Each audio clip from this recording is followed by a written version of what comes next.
Welcome, everybody, to the Making Awesome podcast.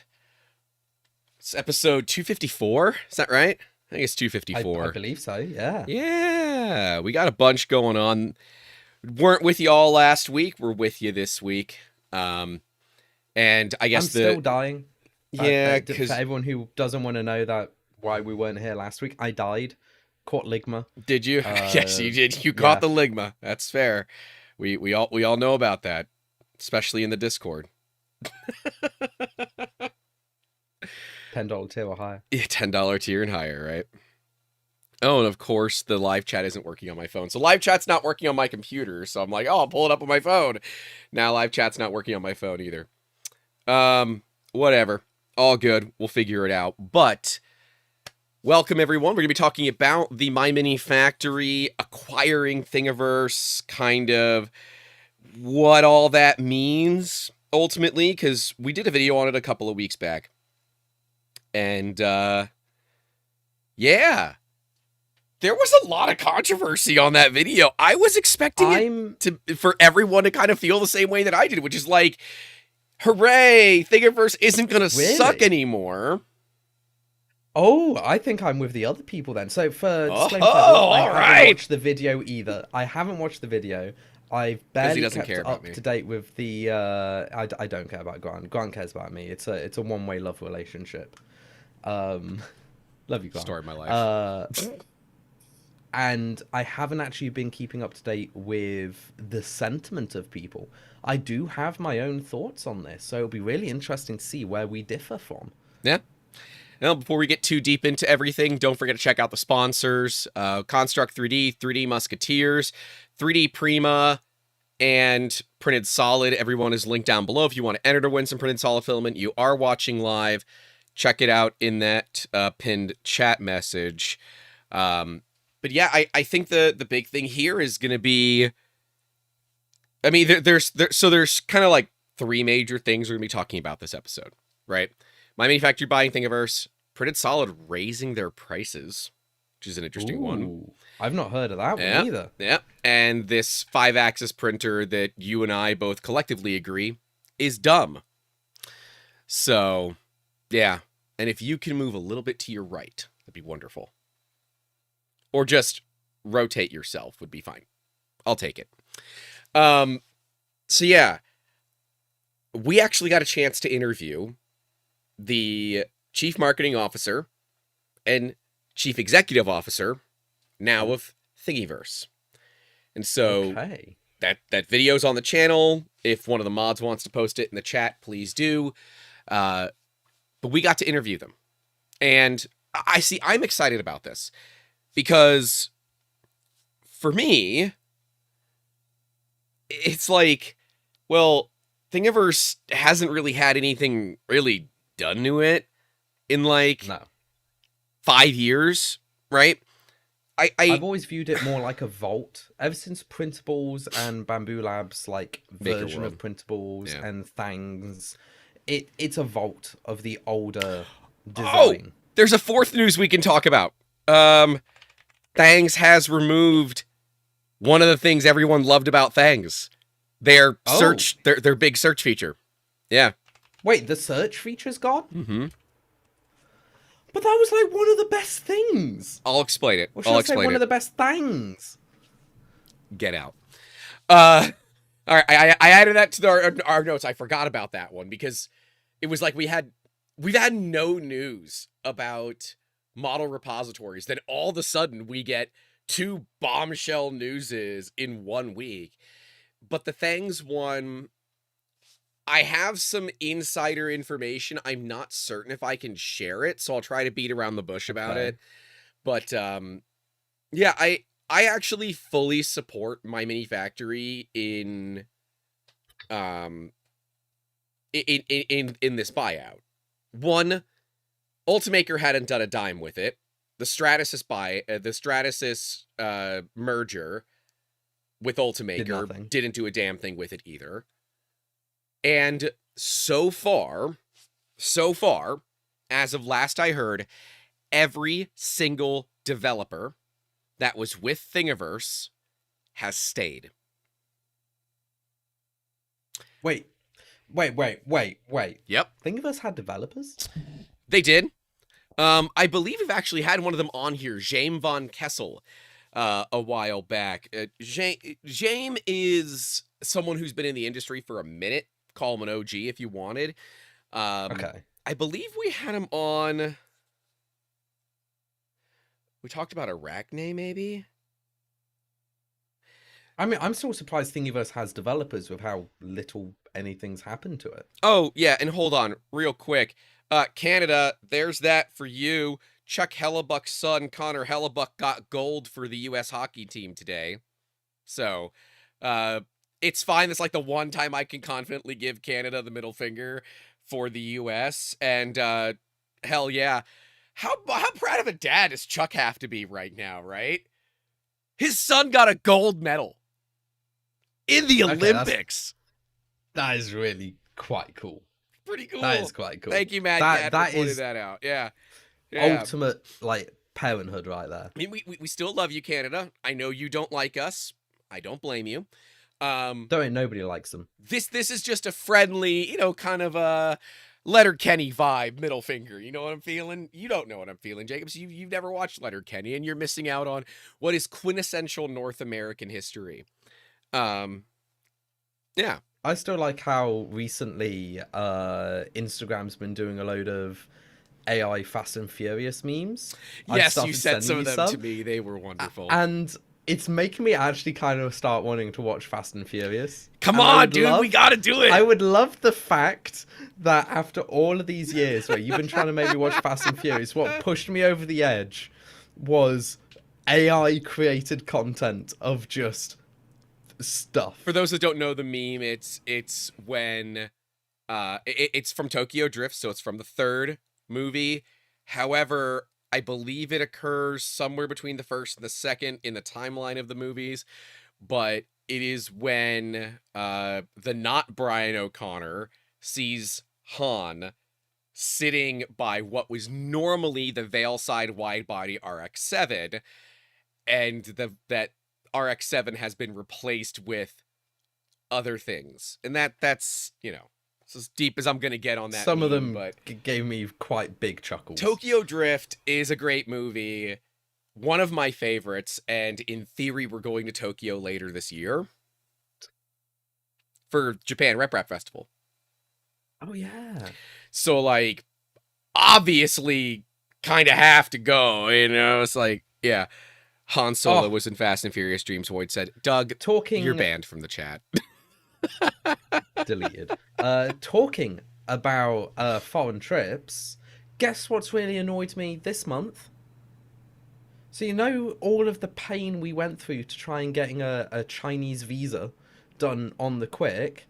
China and the UK have signed you can just go to China for 30 days with no visa requirement anymore. Thank you. I had sleepless nights getting my Chinese visa. Spent quite a lot of money to get it expedited, and then which was refunded. I will point out. It's the principle. It's the principle that loads of money was spent on it, and they were just like, nope, we're friends now. John S says it hasn't taken effect yet. Well, your country's making me fill out a visa to go. Why? Oh, good, because you are a third world country after all. And it's like $20 US to fill it out. I still have to do it. And I have to use an app. I have to get an app to do it. Yeah, scan my face and all that. And it's like, well, here in the States, I wouldn't be okay with that, but it is the UK where they actually care about my privacy, so I'll take it. Andrew Rogers with the $10 saying free pass for the Free Pass China Fund. Well, hey, look, that just means we can go do more trips over to China. We have, in theory, some planned coming up, but I don't have full confirmation on any of them just yet. But I mean, look, good on them, right? A country that's been kind of adversarial to most countries is starting to hand out some olive branch work, so I'll take it. And yes, I need to get the ETA. So it's the ETA visa for the UK. I do need to get that. So Smurf is confirmed. We are going. And if you want, links already in the description for our Just Giving page for it. We are doing heat in the hot seat. It would have been smart if I had my bottles of Peppers hot sauce. But if you do want to get 15% off of Pex Peppers hot sauce, you can check them out at pexpeppers.com. Use the code SMURF25, SMRRF26, SMURF26 for 15% off over at Pex Peppers, and that is for everything in their store. So all the sauces that I am bringing are from Pex Peppers. I am told quite a few of them are tasty. There is a dill pickle jalapeno, a mango habanero. There's one called To the Moon, which is the spiciest one that he sent. There's one more that I forget. It's their Pueblo Red. Their Pueblo Red. I'm going to be a little bitch about it, but I'm going to try every single one. Oh, hey, Steve Fields just dumped a bunch of memberships on us. Thank you very much, sir. RS Makes, RC Eagle, Matt, sure, Ivan, a name I won't say out loud because it's going to trigger people's smart devices, 5231, Grumpy 3D, Rat Linux Gamer, Richard Great Wolf, Jack Trades. You're not going to get me on that one. That's a great name, by the way. And Resu32 all got ones. Thank you, Mr. Steve Builds. But yeah, we are going to be abusing me. And guess it's very funny. Olaf over at Bondtech, shout out Bondtech, is like, oh yeah, I've got all this stuff planned. I'm like, you do know you're coming up too, right? He's like, no. I said, I'm not letting you out on this. I tried Schustroming for your all's charity. You're going to sit down and you're going to talk with me and you're going to be in the hot seat with me. He's like, oh yeah, we're getting all this spice stuff. I said, that's going to suck for you too. Don't forget. Even better. Yeah, Chagall says it's not abuse if he wants to be abused. I need to finish getting my Smurf tickets. I haven't done it yet. I booked my hotel and I haven't done it yet. Your press. I'll have that covered. Don't worry about it. Yep. You can call me with us. Impressed. In theory, we're even going to have some press clothing for the event, but I might have to ship it to you to get it there in time. Okay. We'll see if it gets done in time. What? How is shipping it to me gonna get there in time when you're coming to me? Because I leave a couple of days before the event. You don't. Yep. So I guess you can check out some merch. Shop at 30musketeers.com down below. But yeah, there's quality. Dude, I wear around the house. I like the merch. What should we set the goal for Smurf? It's so hard to say. Something tells me, gut feel, that whatever goal we set might not be high enough. So if I can, I'm going to bring my bottle of the Last Dab. Yes. And I'm told that Bondtech is bringing some really, really spicy sauce. I'm saying 5,000. 5,000 seems good. 5,000 GBP will get me to do that. It is a very good sauce, but it is dangerously hot. So I think I saw Doug. 8,008 and 55 pence. I think 5 is reasonable. But yeah, check it out. There's also a raffle down below where they're raffling off a Voron 2 Serial 0, which is pretty cool. That's really cool. But all right, Jacob, what is your opinion on this MyMiniFactory and Thingiverse thing? You're on the opposite on this one. I am quite concerned. Why? But that's because I view Thingiverse as a vault, not a active platform anymore. Help me out on what vault means. A library. It is a literal definition of a library, not being added to, but has all of the legacy and archaeological documentation for the 3D printing industry. It's not going anywhere. It was there as it grew, but are you sure? Yes. Because when somebody buys it, I'm sure. They've now got full control. They could paywall things. They could hide things. They could do a thangs, apparently, and remove the search feature. And this is why MyMiniFactory did a town hall event for over 2 hours. That was a live stream where people were able to ask them questions live. And if they wanted to, even jump on and ask them questions live. Like via camera and microphone. Okay, that's pretty cool. More people need to do that. But what did they say? What was the outcome? Well, first off, they've also said that they would be more than happy to come onto our show if we wanted to have them. Hey, that'd be fun. So, Reese and Romaine both said they'd be happy to come onto the show. So there's that. But the outcome was that they still don't know. They're not going to be paywalling it. They're trying to find some way other than the ads that are currently on Thingiverse to somehow be able to afford to keep the platform online. And they have brought it under the Soul Crafted brand. That's already occurred.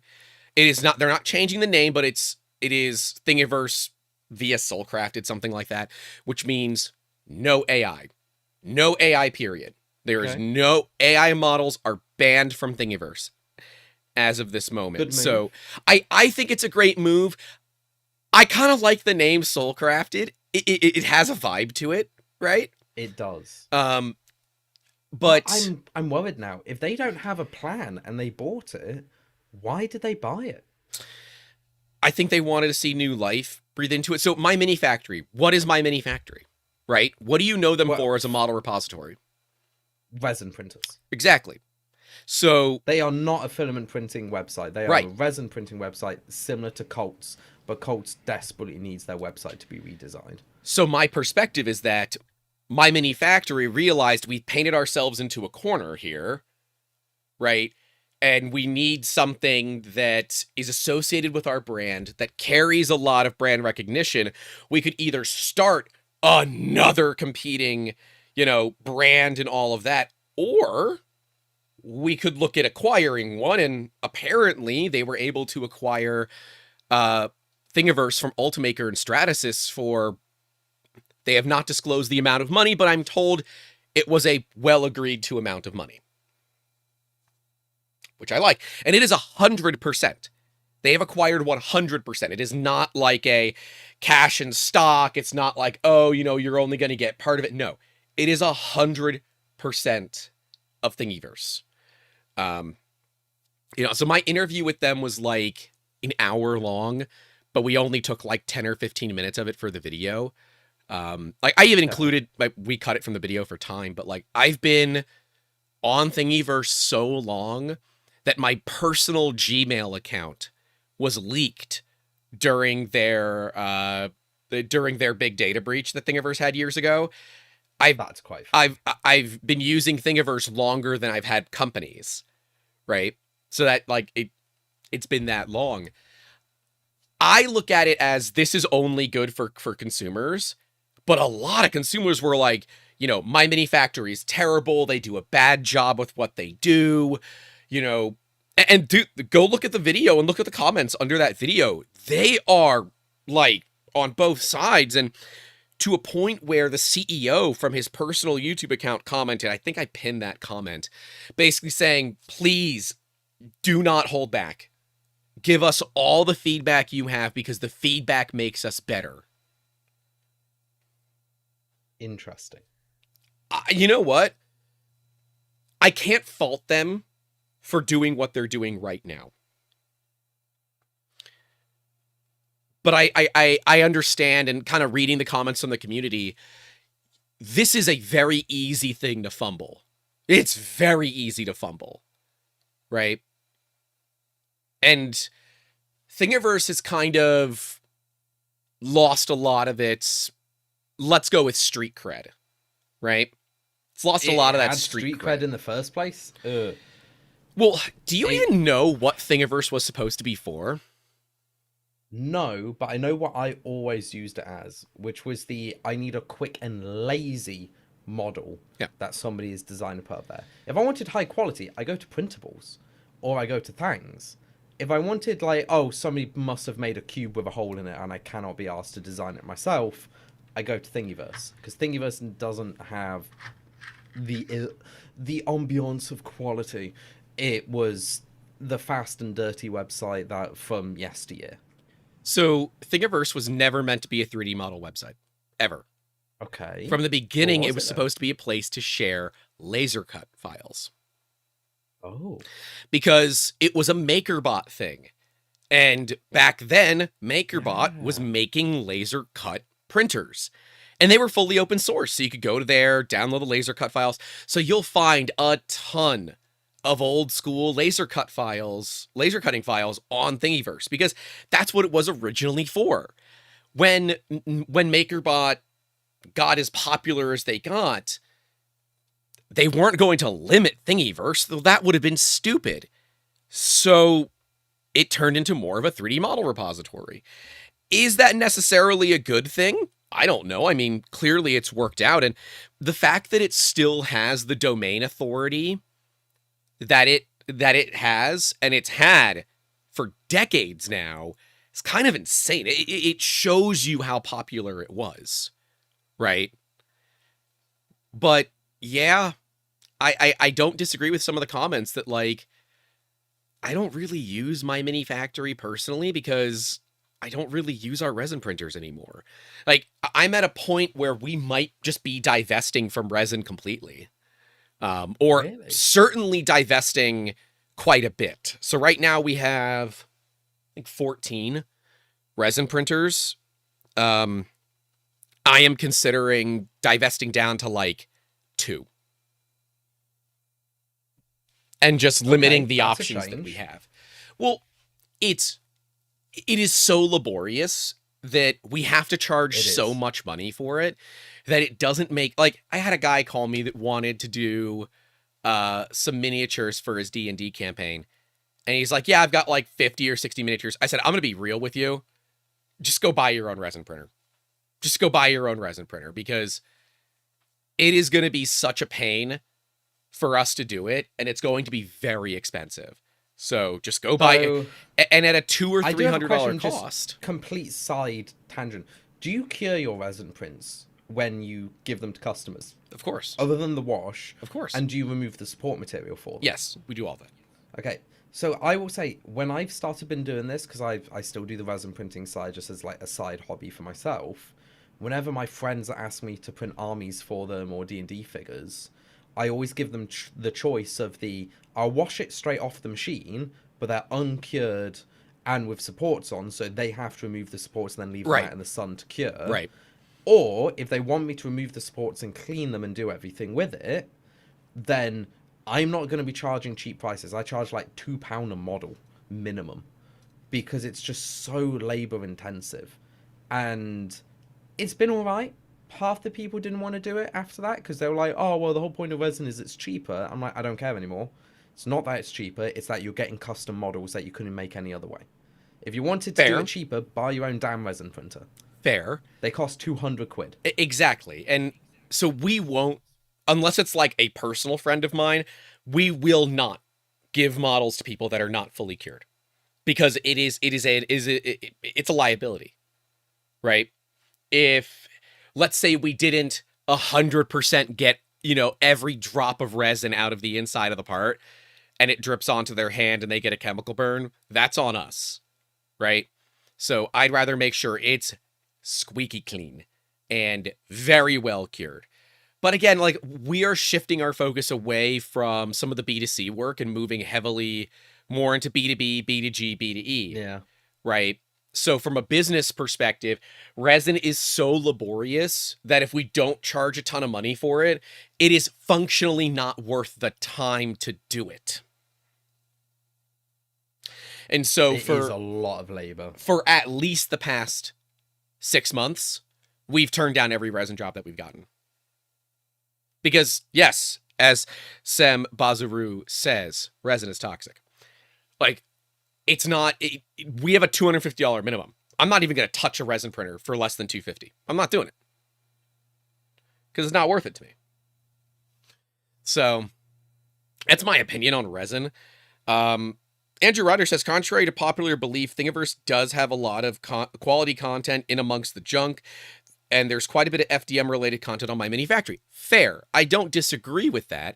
However, the focus of those platforms... Trying to find it is impossible. Right. The focus of those platforms, now again with printables, Maker World, things have changed quite a bit recently, and Thingiverse has been left in the dust. And That's why I'm like, okay, this is only good for Thingiverse. And if MyMiniFactory screws it up, then they're throwing their money out the window. They have to know better than this, right? They have to. You look, and again, as I said in my interview with them, my words could age like milk. And if it does, it does, right? I'm not against saying I was wrong. Hell, I said it last Friday. I said it this past Friday. I don't care about being wrong. I care that, you know, I care about, like, making sure the community is getting what they want, you know? And fighting for the consumer here rather than fighting for the big business.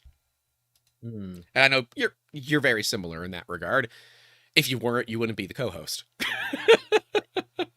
No, I am concerned. My biggest concern is that the old files, even though they are relatively low quality, there's still a wealth of resource for people.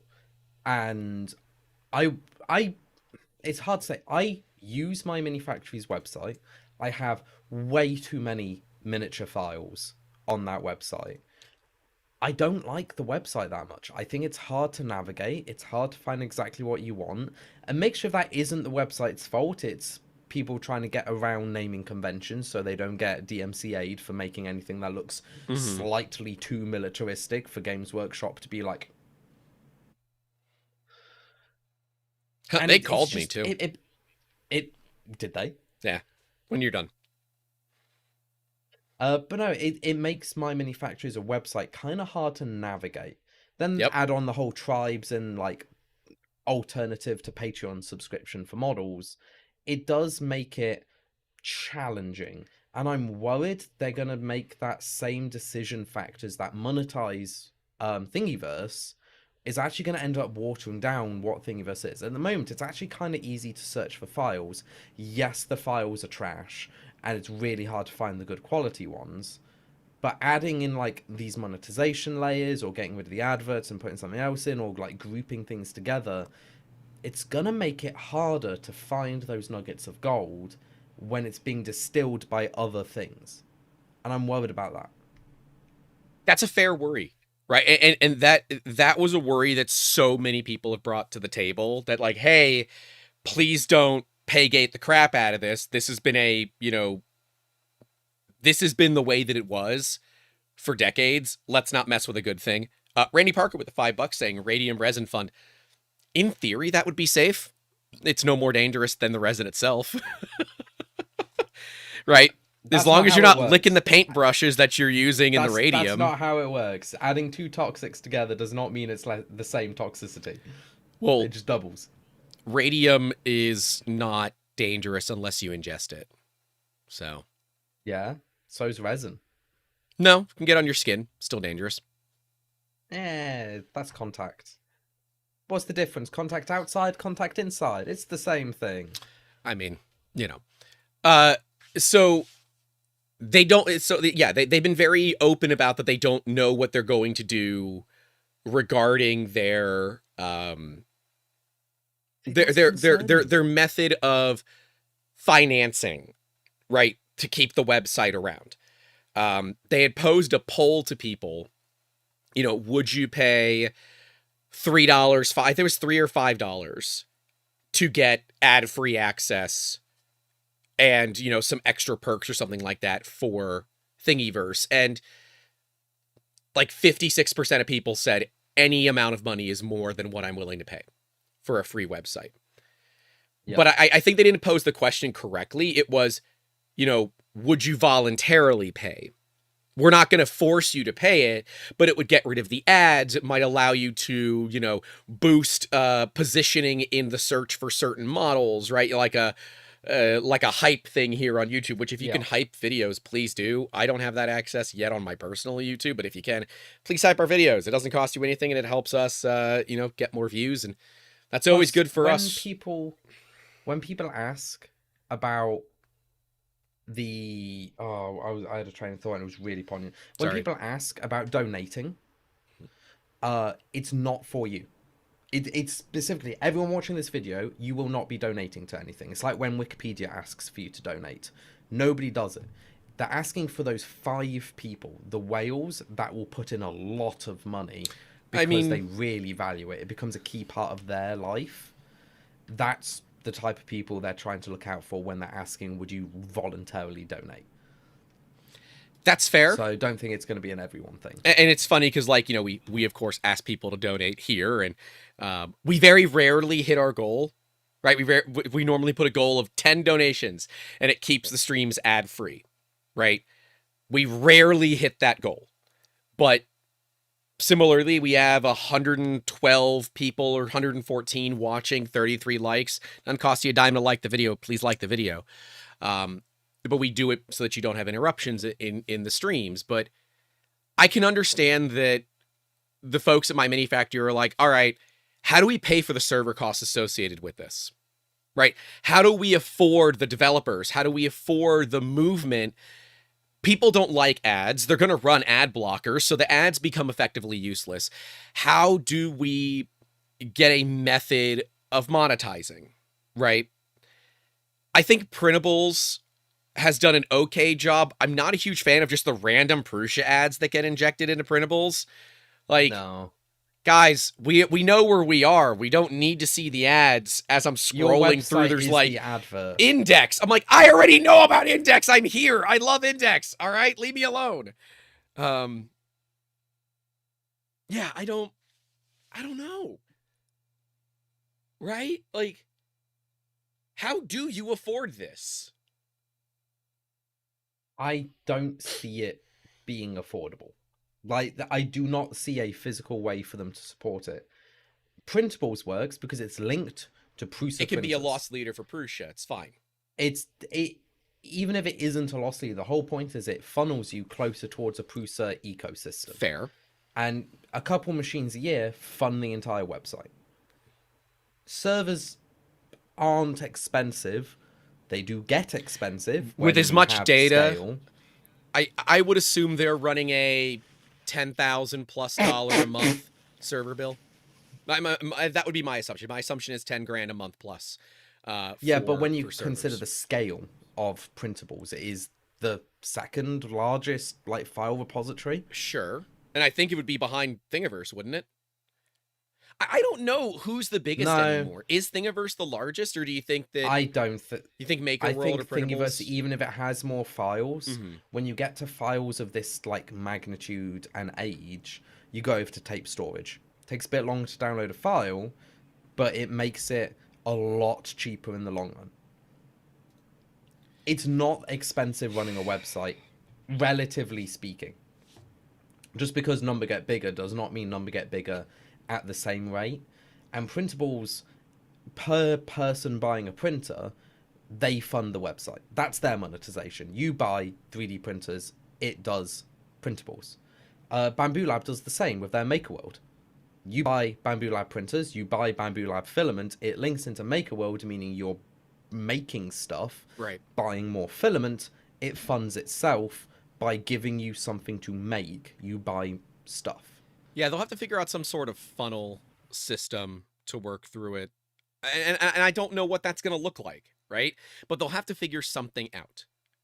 Something. Because otherwise they're going to hemorrhage money on this, and they're going to end up selling it at a loss, and no one wants to see that. We don't want to see this change hands as much as it's already changing hands.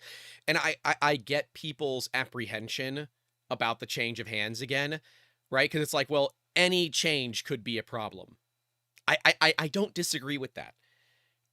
But I also look at the MyMiniFactory team. I've had a lot of very good conversations with them. And could they be putting on a complete show because they look at me as a relatively affordable way to do marketing, right? Maybe. But they seem way more real to me than that. Okay. And if they're screwing me, is what it is, at least take me out to dinner kind of thing, you know? So he goes by MLV, but YouTube name, I'm going to try to say it. He's in our Discord. Mali Vitaloshnik. He's, it's not Polish. Where is he from? I always forget. It's right by Czech Republic. Slovakia. He's from Slovakia. He said, okay, here with the €2, and Will DMO for €2 as well for my Flickr Pro subscription in 3D. Hey, I did a pretty good job. I'll take it. He also says, an idea, a partnership with Slant 3D and take a cut. So we will be talking with Slant 3D. I have to get on their show, and then they're going to come on to ours. But Gabe over at Slant 3D, we've been discussing it. We're going to be, trading podcasts. Be fun. Yeah, it'll be fun. But maybe having a, print on demand service that's available. Link it into the teleport service that Slant 3D is providing. That would be quite interesting. There are... Make a model, be able to buy it, similar to... Oh, what was the website that got shut down? That was... You're thinking of Shapeways. Shapeways, but there we go. They're back, and they bought Thangs. Oh my god, this I'm having an aneurysm. Back. They bought Thangs a few months back. I remember the news, and it just popped out of my brain. Because I thought Shapeways was actually just dead forever. No, Shapeways is back. Literally, the employees of Shapeways bought Shapeways. It's kind of it's okay. That's pretty cool. I think they had some VC backing potentially on that, but I still find it morally warming that the people felt some type of way about it to where they didn't want it to die, so they brought it back from the dead, and that's pretty cool. It's pretty cool. John S. didn't Proto Labs buy Shapeways? No, they bought 3D Hubs. They bought 3D Hubs a while ago, though. I think. Pretty sure.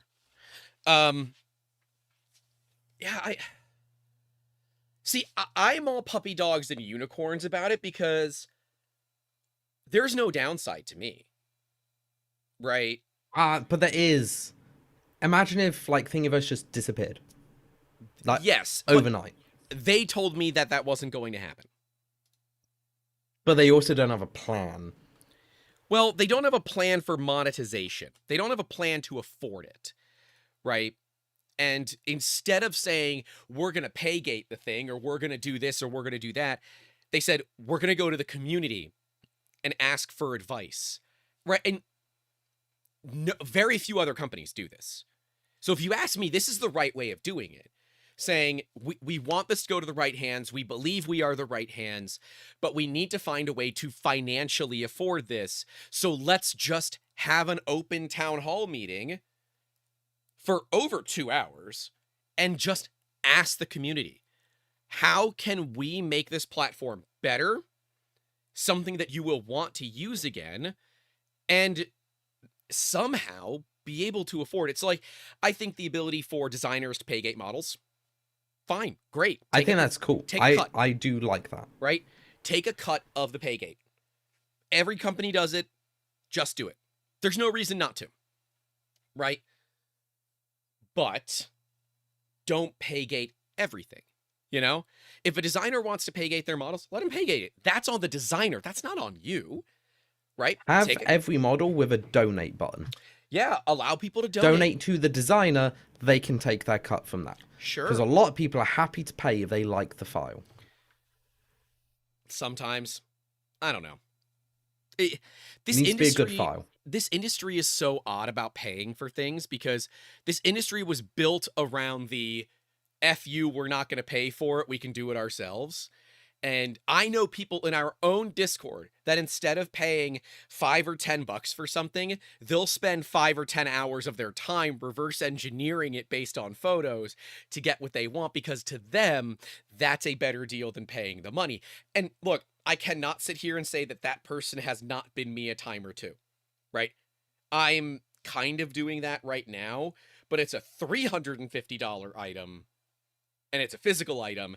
And I would rather have some modifications to it for modularity, for 3D printing. That's at least what I want to do, right?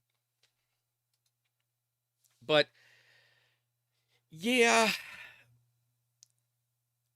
I can see the money problem. I can also see that some people don't like MyMiniFactory. Their search kind of sucks. And I don't think that's a problem of MyMiniFactory. I want to specify, I don't think the searching sucks. I think the creators suck. Do you think that they're just bad at tagging the models? No, I think it's actually because of Games Workshop. Games Workshop were so stringent with their you cannot use these words in your naming or we will immediately DMCA you. It made all the creators find different words for everything. So if you just type in the word Imperial Guard, I'm probably going to be commissar'd in the next 5 seconds. It's that level of, they were being like Space Commandos instead of something else, and they will try not even use the word space. It would just be like Galactic Empire Evil Gothic. Like there's no uniformed naming scheme, and they can't use the tagging system because that's how Games Workshop DMCA'd them. So you ended up with like these millions of files, all of them named differently, right? So you can't search them. Think of Cyberpunk. I have quite literally 400 cyberpunk related models for when I'm doing a cyberpunk roleplay game. Not a single model is named anywhere similar to anything in the cyberpunk game. They're always like Neon Warriors or Digital Frontiers. It's just other words that it means cyberpunk. We can tell it means cyberpunk. It looks like cyberpunk. They've given it a different name. And it makes it impossible to search because you're trying to find whatever that creator created under a name that you cannot search for because they intentionally did it to get around people searching for it so they don't get DMCA'd. Right. No, I mean, it's why I pay for the Patreon and the tribes for certain creators, because I really like the models, but I can never Google them. Ever. I'm upset. I never considered that to be the reason why. And is it the only reason? Probably not. No. But certainly that's like the Millennium Falcon, which is, you know, an OG way to test your 3D printer, right? A tall, lanky model, the Millennium Falcon, right? What is it? It's the Millennium Falcon, right? But you can't call it that because Disney will take it down. Damn it, that's a good point. 281-330-8004, aka Mike Jones, saying, hey guys, interesting subject. I think they can make money on the data alone. In the age of AI, data is gold. Thingiverse is a gold mine. No. I mean, literally, they brought it into the Soul Crafted brand. No AI. I get where you're going with that. They could just buy it, chop it up into pieces, and get rid of it. There's no private equity. They said on recording that they are not taking Thingiverse to chop it up and throw it away. Right? They're not doing that. They want to bring it back to the glory that it was back in the day. That makes sense to me. Cutting it up, yeah, I get with AI. But as it is, any AI company can train their data from these websites. If it's free, they can legally download it. And good luck trying to actually sue these AI companies. They have more VC and PE funding than they know what to do with. So, you know, but I have the CEO and I think he's CTO or CMO. I have Reese Calder and Romaine Kidd both saying, no, we're not cutting this thing up for parts, right? So if they do, boycott them, right? I mean, it's that simple, but I don't think they're doing that. I don't. Yeah. And Soundspark put in, Imperial Guard sounds a bit too generic to have IP. You're right. And that's the problem. Games Workshop, when they were making their army names, used Imperial Guard, Space Marines, and all of these other, like, generic terms. Like, Eldar are literally elf. It is a word pun based on it. It's why their new models and their new like codex lines change the names. Space Marines aren't Space Marines anymore. Imperial Guard are Astra Militarum. They gave them proper names because they can trademark them now. They weren't ever able to trademark Imperial Guard because guess what? Imperial Guard exist in the real world. They're called Imperial Guard. You can go and Google them.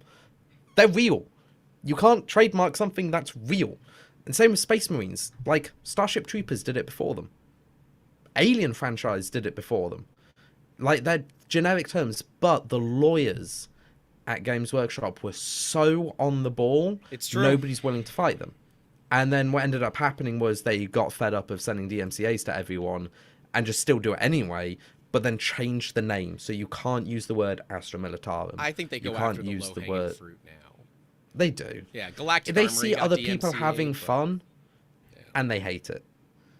And it sucks because for a company that is so community focused, they are also very not community focused.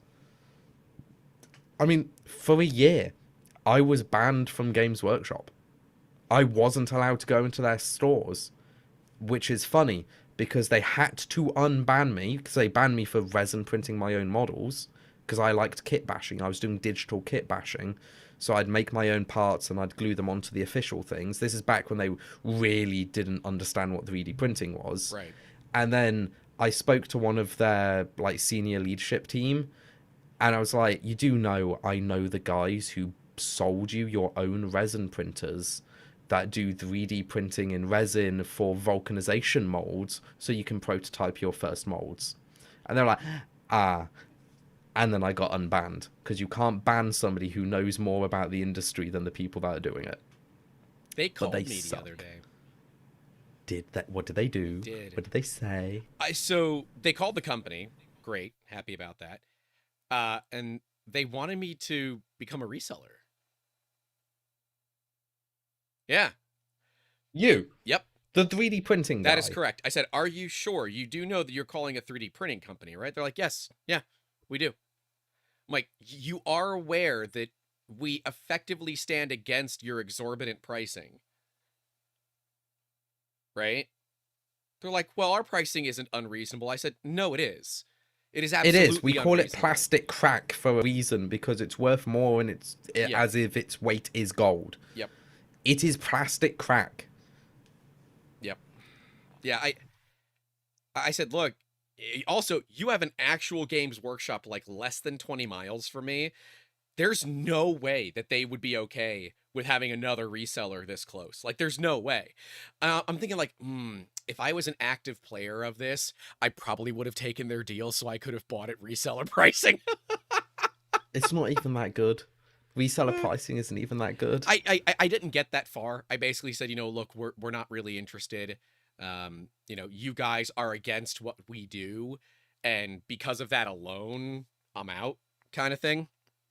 I want to bring up a comment here, a couple of comments actually from the same person. Let me find it. Gorilla Technology says, whatever MyMiniFactory says is marketing BS, saying they want to diverse the vertical they are in. There probably no more growth in minis, and now they extend to engineering designs and rope in the MSG crowd even more. I'm assuming message crowd. I don't know. Even more. I mean, welcome to business, right? Expanding your reach as a business by purchasing another business is a totally legitimate, legal, and accepted practice for expanding your business. There's nothing wrong with that. That's just business. I don't have a problem with it. I don't think the mini community is failing in any particular way, do you? No. I don't think it's stagnating. Every company wants to diversify and grow. Yeah. Because business is like a tree. It has branches. The trunk might be the first thing you do, the one that funds everything else. But without branches and the leaves that grow off those branches, you won't have a stable company in the long run. You can keep growing it until you're this massive sycamore tree. But eventually you're going to need to branch out to feed. Yeah. I mean, otherwise, you're going to run out of users or money or growth. And the moment you stop growing is the moment companies start dying. It's literally having a plant in a pot. It will become pot bound. The roots will get to a certain point, and that's it. They will not grow anymore because they're stuck. And the plant will literally suffocate to death because it has no way of gaining extra nutrients to allow itself to grow, or its growth will be stunted. And it won't be, it'll only grow to a certain height, and then that's it. Right? That's not good for business. Like, I want to be clear. YouTube is a business for us. Yes, it is a loss leader. Yes, it is marketing. Yes, it is all of these things. My end goal with this YouTube channel is to make it a profit driver for this business, for 3D Musketeers, for the Making Awesome podcast, for Jacob and I to be able to take an actual salary from this show because of the sponsors that we have from it. And, be able to say, hey, let's have you come out to Rocky Mountain. Hey, let's have you come out to 3D Printopia, and not require the event to pay us or have sponsors pay us to do it, right? That is the goal of this. We effectively bought the YouTube channel by putting a ton of money into it, hiring people to help us build it. We're not buying likes or anything like that, but we're burning capital every single month with the hope that it ends up being a long-term net profitable play. Welcome to business, right? And Nick 2024 is right. This is why Jacob branched out into YouTube streams. The rants are a new vertical. Yes. Exactly. I started YouTube with Grant so I can spread the awareness of the company that I run. Yep. It's shadow marketing, but that is a new branch. I am putting my time. It's damn good shadow marketing, right? A lot of people here could be your customers, and if they aren't, especially with the new product we're coming out, designed for consumers. Yep. And if they're not Smurf, we're showing it off. You're showing off Smurf, okay. And if they're not your direct customer, maybe they're the companies they work for are. See, a lot of people here that do 3D printing also do 3D printing professionally in their day jobs. So, and we find that often. We've had quite a few jobs on the HT90 come in because of YouTube, which, by the way, we're doing that. We're doing a 90-day HT90 challenge. We're coming up on 1 month for how long we've had this machine. And we're like, I think we're like 40% of the way of paying it off, technically. So, yeah. I will have to pull the actual numbers. I don't have it, and I am waiting to get paid on an invoice. I am counting it as paid, but I am waiting to get paid on it. So, Nick, guys, what's the HT90? It's that's Hector Tango, or whatever H is in the phonetic alphabet. I don't know what it is. Hotel Tango 90. It is Prusa's high-end Peak Pec Ultem Delta printer. Made by Trilab, which is now under the Prusa brand, renamed to the Prusa Pro line. So it's sitting like 6 feet from me. Yeah. So if you do want to get Peak Pec Ultem, ABS, ASA, nylon, whatever, reach out to us. Have I shown you the big nylon part that came off of it? No, you haven't. Yeah, it's going out on Monday, so. So that's seam. That's really clean. I'm going the wrong way. That's the seam. That's really clean. PA6. There's a little support in there. My tools aren't long enough. Story of my life. There's only a little bit of the underside of the support. This is a single nozzle printer. This is 500 grams of nylon. PA6. This isn't carbon fiber nylon. This isn't any of that. That's difficult. Straight friggin' nylon. I was gonna do it out of carbon nylon, but this is gonna get post machined. Hence why it's a cone. It is like 20 walls thick up here. Yeah, so it attaches onto some sort of ball socket here, just based on the design of it, and then this rubs against something that the client is working on. So, yeah. And if you let us actually film what we're making with it, we will give you a discount. If you don't let us film it, you don't get a discount. So, yeah. But MLV wants a comparison of the H90 and the 22 IDEX. I do too. So convince Vision Miner to send me one. But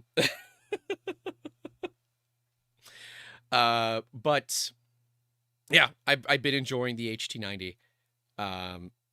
Yeah, Jimmy says, so Prusa bought a company to branch into high-end Delta printers, and their normal business isn't failing, like MyMiniFactory buying Thingiverse. Great example. Great example.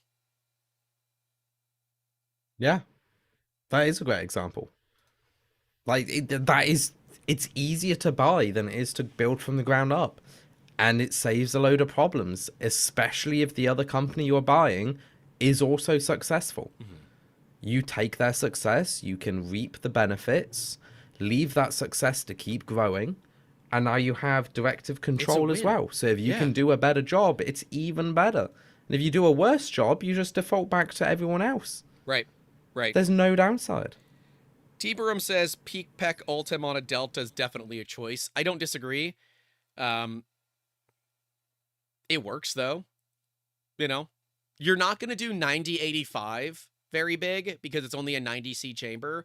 So you're not going to get the full build height with Ultim 9085. It just... Your part will start to delaminate, in my opinion. But 1010, no problem. You can get 1010 at that, no problem at all. It's reasonably well insulated, too. I've had it up to 75C in the chamber so far. And yeah, it's warm on the outside, but it's not 75C warm. It's probably 35 to 40C on the outside. You know, it's warm. It lets you know that it's on. And Nick asked if we could stream it on MakerDeck. We can't. So one, it's got the front panel for it is acrylic, and it's mildly reflective. And I don't want to show other stuff. So like I don't want to show other stuff in the shop. 2, there might be NDAs over the stuff that we're printing. And 3, I don't have a USB cable running over there for a camera. So all of that means no. Yeah, and TriLab is in the Czech Republic too. Yes, they're about 2.5 hours away from Prusa by train. And I only know that because we went out there and we filmed. Video coming soon, TM, probably. Yeah, so we have toured all of TriLab. And in fact, we've turned screws and bolts and nuts on HT90s, which is kind of cool. And yes, I know, use a polarizing filter. The cameras that I would be using for this don't have, like, I'm going to use a webcam. They don't have polarizing filters on them. I'm not going through all that effort to stream an expensive printer. Sorry. It's just no.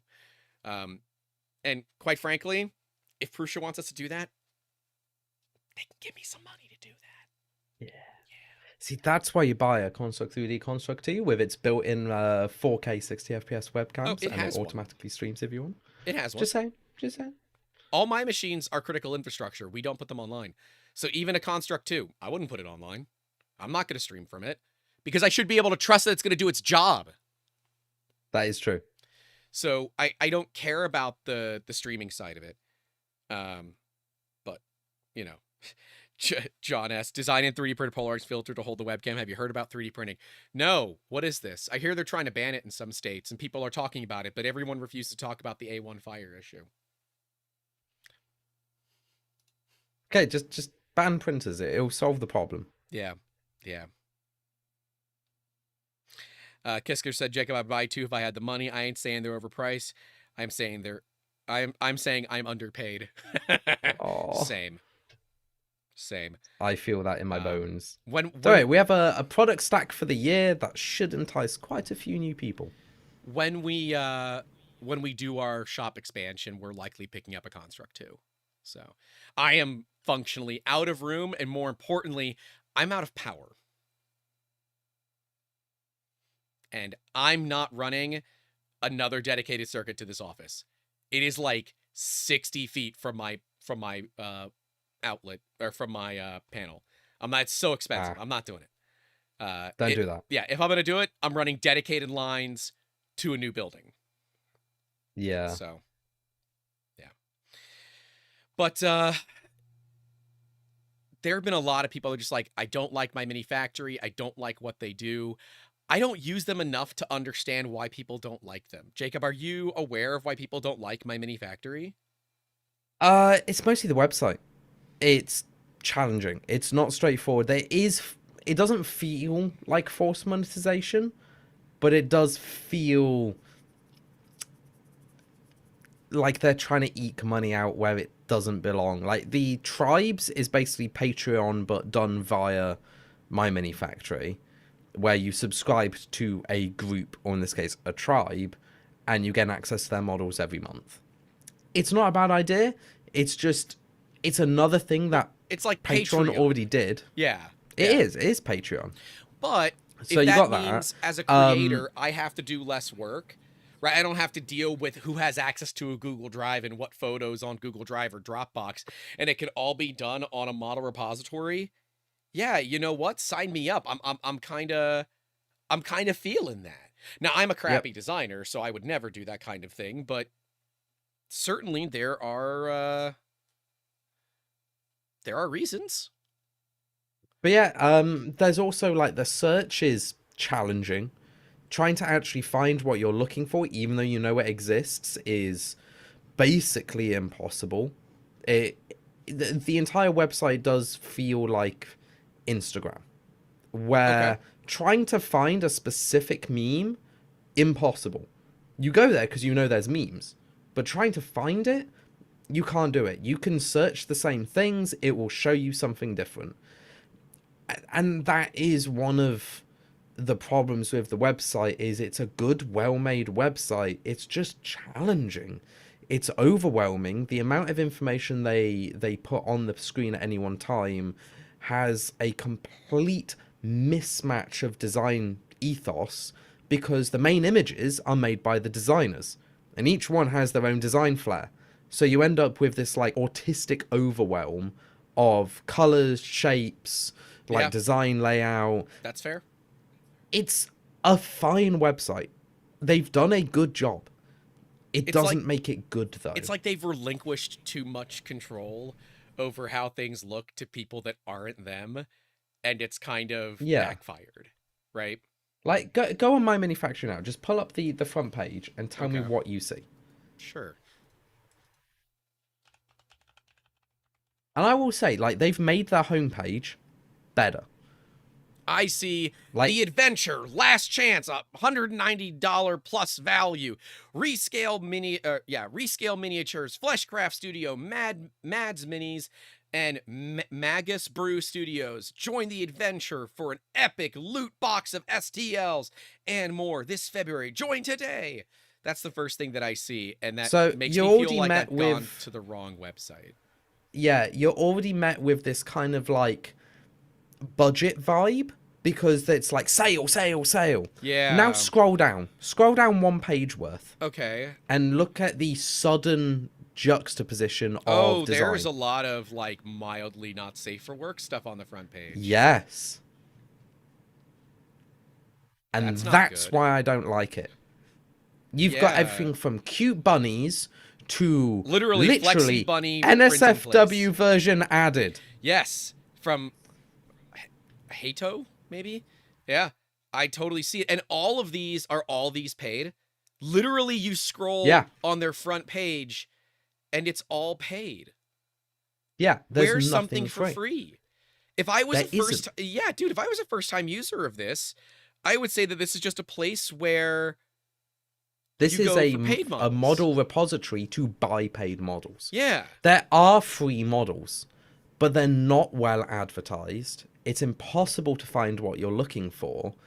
And a lot of the free models are hidden behind half a subscription, where they're like introductory like gifts to the subscription service. Or they're the free models next to the subscription. So you can get the free model, see if you like it, and then subscribe. It makes it very difficult to find anything, because of the free stuff, it's hard to get, and of the not free stuff, it's overwhelming. And calling it an epic loot box of STLs, it's the same thing when I see a Cybertruck. It's like, why would you call it that? One, loot boxes are like the idea of a loot box is illegal, because it's a gambling thing. So that alone, and I don't think that's what they're doing here. No, like it's not. These are curated files. They've just called it loot box for some reason. That's a terrible name for it. That's a terrible name. And quite frankly, there might be some legal recourse about that. Right?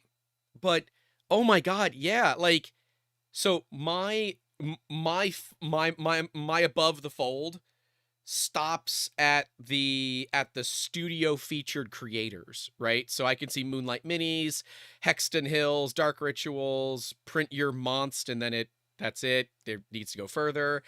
Admiral. Oh, it scrolls. I didn't even notice that it scrolls. It scrolled on me. Okay. So lost that. But yeah, no. You know what? I totally understand why people are pissed off now. It's a completely functional website. Impossible to use. So, like, I just went to the let's search try and page. find something normal. Find something you know exists, but you have to search for it. Okay, well, all I did is I went to where the search bar is, and I just clicked explore. I didn't type anything. I clicked explore. So we've got the first line is all paid. Second line, there's one paid, a second paid, and then taking up 2 areas of the search is MyMiniFactory gift card ad. Paid, paid. More, another line of paid, another line of paid, another line of paid, another line of paid, another line of paid, another line of paid. Where will I see my first free model when I don't search for anything and go to the explore page? I have no idea. I'm going to throw you a new one. Wait, does it just infinitely scroll? It might infinitely scroll. It is an infinite scroll. It infinitely scrolls. Scroller. I have not found one yet. So, I'm going to tell you to search for Imperial Guard. Okay. Because there are thousands of designers out there that make Imperial Guard models. As you are scrolling, look at the type of people, like the account name, on the models. Okay.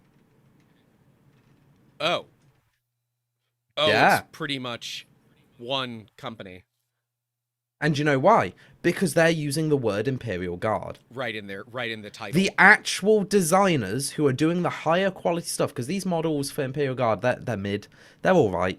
They look like a model that I would get off of, what's that 3D creator thing? I forget what it's called for D&D campaigns.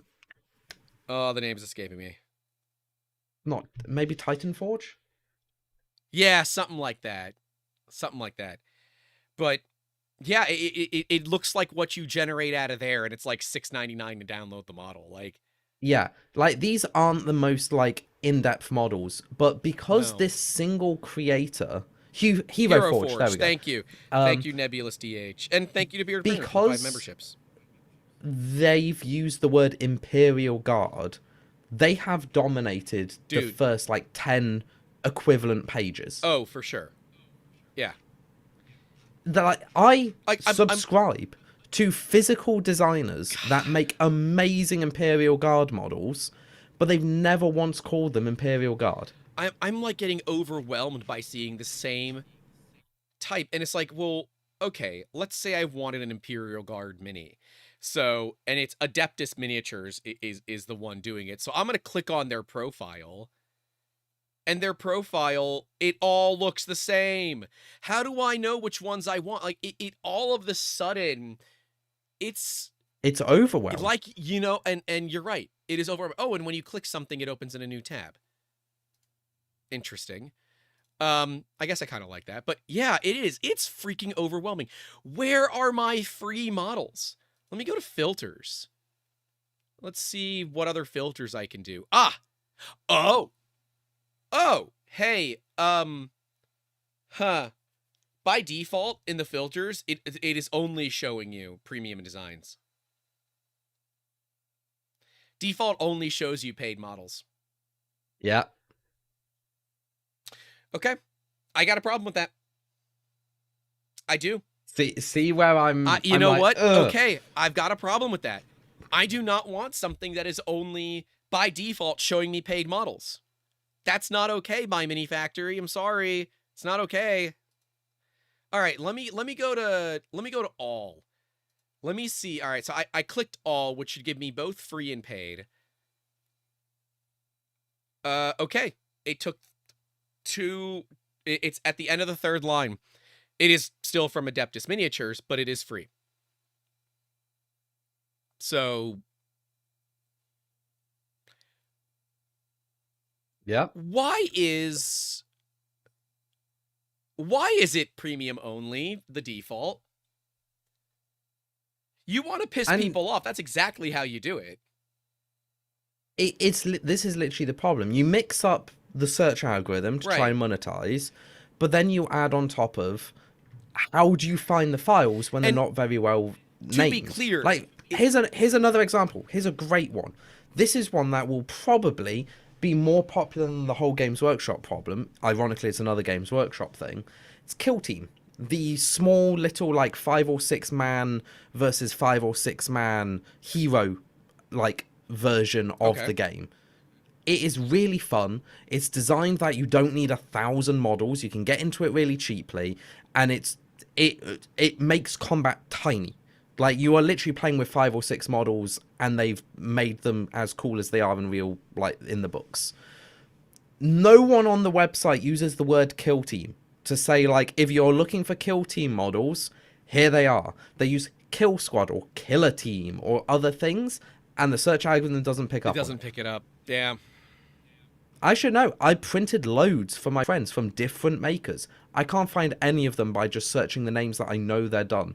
One of them made a really good, like, underwater diver-based, like, Imperial Guard team, where they all came from a water world, so they were all in, like, your traditional brass diving gear with all their equipment. Really cool. One of them had a riot shield that was just a ship door, like a bulkhead door. Looked great. That's pretty cool. Cannot find it. So can't find it. Doug pointed out, saying he looks at the URL he searched and it added the tag premium only. And yep, it does. It immediately adds the tag premium only. So, and it's hidden beyond a dropdown. So when you go to filters, you then have to explore more categories and options to then show, you know, all premium only or free only. I'm not okay with that. I mean, maybe this could be the move of MyMiniFactory saying, okay, MMF is going to be only paid models and Thingiverse is going to be where the free ones live. I am now totally... So before this, I wasn't really understanding of people's frustration with all this. I'm like, guys, they're going to breathe new life into Thingiverse, but okay, well, wait a minute. I can understand why you might be upset at this. I can totally understand. Their website is not great. The so, files on the website, Reese, if you're watching this, please look at the chat and listen to what we're saying here, man. Please. Like, and I will say, I think half the issue that I have with MyMiniFactory is just the designers that are posting onto MyMiniFactory don't have the safety to actually call things what they are. They can't tag things Warhammer. But that's not MyMiniFactory's They can't tag fault. things... It's not.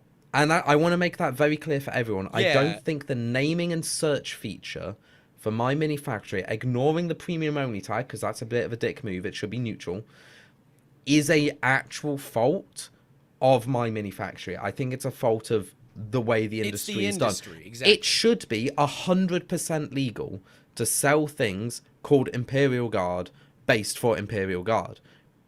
It's not a trademark term. It might be used for the game of Warhammer, but it's still a term, and it should be categorized as that for searching. Games Workshop have their own rules for 3D printed parts, which is you're allowed to do it if it's only for you and you can't do it for other people. Please try and buy their model still. Mm-hmm. That's their official ruling. But for a while they didn't, and now it's kind of made the search algorithm for miniatures almost impossible to do. So I want to specify for everyone, searching will always be a problem for miniatures. It's easiest to find people who make the type of model you want and then find it through the creators themselves than searching for the models that you want from those creators. It's like I use Unit 9 is a great one. I think they recently changed their naming scheme to actually have the word cyberpunk in it. But for the longest time, they've never used the word cyberpunk. So, all right, Now they do. Here's another thing that's like, why do they do this? When you search Imperial Guard, it shows you creators found for Imperial Guard. There's only one. The guy's name is Caleb Todd. Their username is Imperial Guard. They have one print file. Why are we not showing creators that have models tagged as Imperial Guards? Like, because they don't want to use the tagging system in case they get DMCA'd. But, okay. They're clearly using the name in the title, which is way easier to search than a tagging system. Right? And I will say, I think this individual creator is playing with fire. Because they've actually tagged it with the name of what it should be, like everyone else should be tagging it. Yeah, well, not just the name of their username, which is Adeptus something, because that's already very Warhammer focused. But that's fine. They can't quibble a username. Username's a free game. Right. But they've put the word Imperial Guard in the title of what they've made. There are so many more makers for Imperial Guard models that cannot do that. Or won't do that because they're afraid. Yeah, they're not willing to take the risk. Adeptus so when somebody searches Imperial Guard, and they should have this plethora of models from a plethora of designers, they don't. They only have the one guy that's willing to risk it and get all of the benefit until the DMCA. Hey, you're right, because even with the category of all, or the design type all, dude, they're still dominating the search heavily. Yeah, I mean, that's obviously a problem. Obviously, that's a problem. And part of that is on MyMiniFactory, part of that is on the creators, but the other part of it is on Games Workshop, right? Yep. So I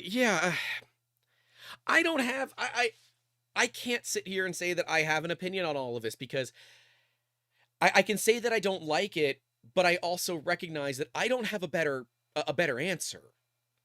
And in my world, if I don't have a better answer, then I don't give my opinion.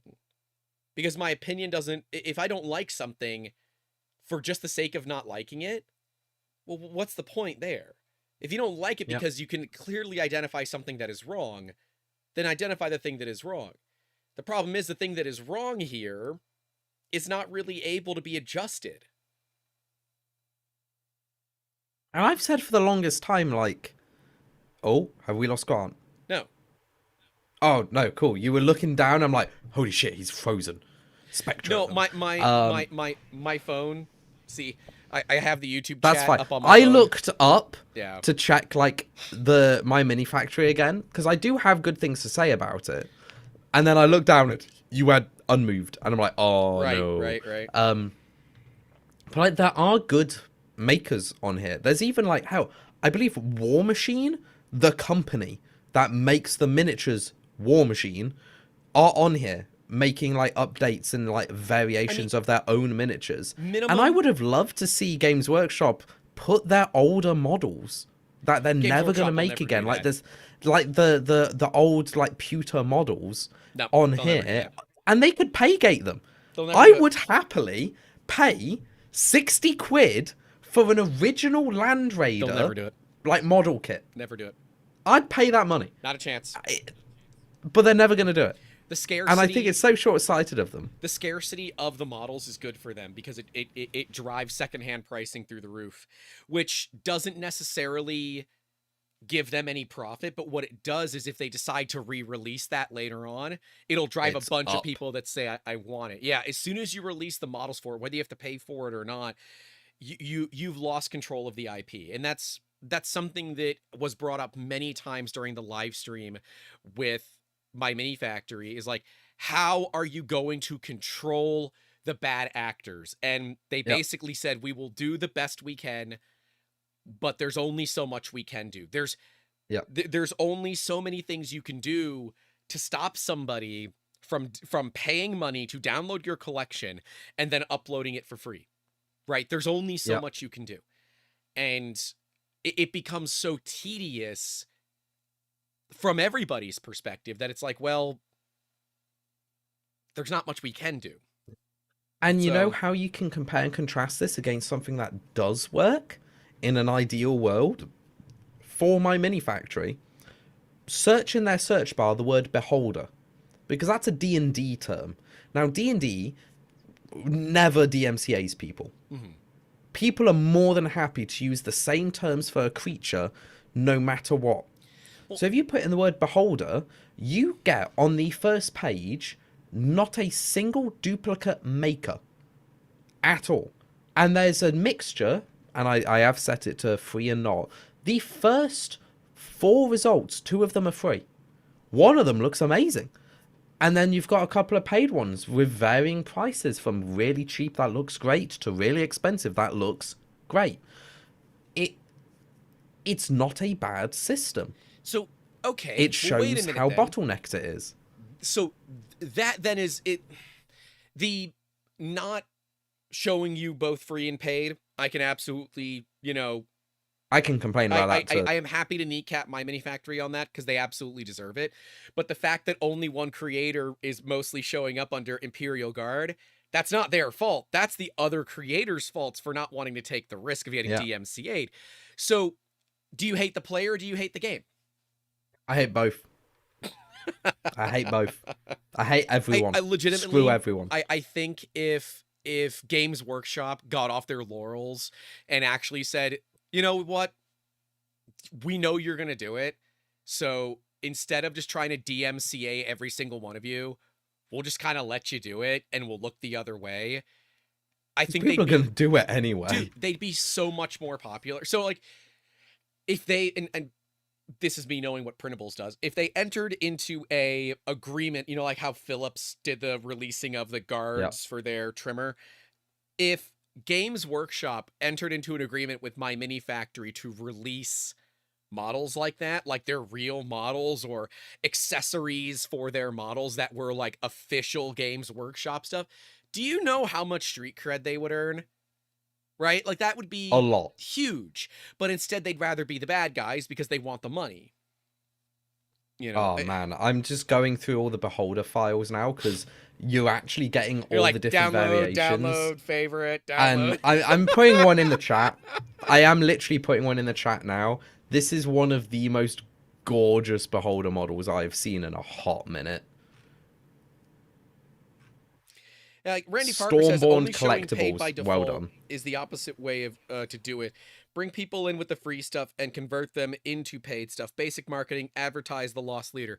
I think you should be showing both, right? Show everything. Let the user decide if they want free or not. Yeah. But don't do it force like them Printables. To only show paid. Start by relevant. Start by how many likes. Start by like the preference of the people. Mm-hmm. If people like the paid models more, they go up. Right. That's how it works. Yeah, and let me search by downloads. Let me search by likes, the same way that Printables does.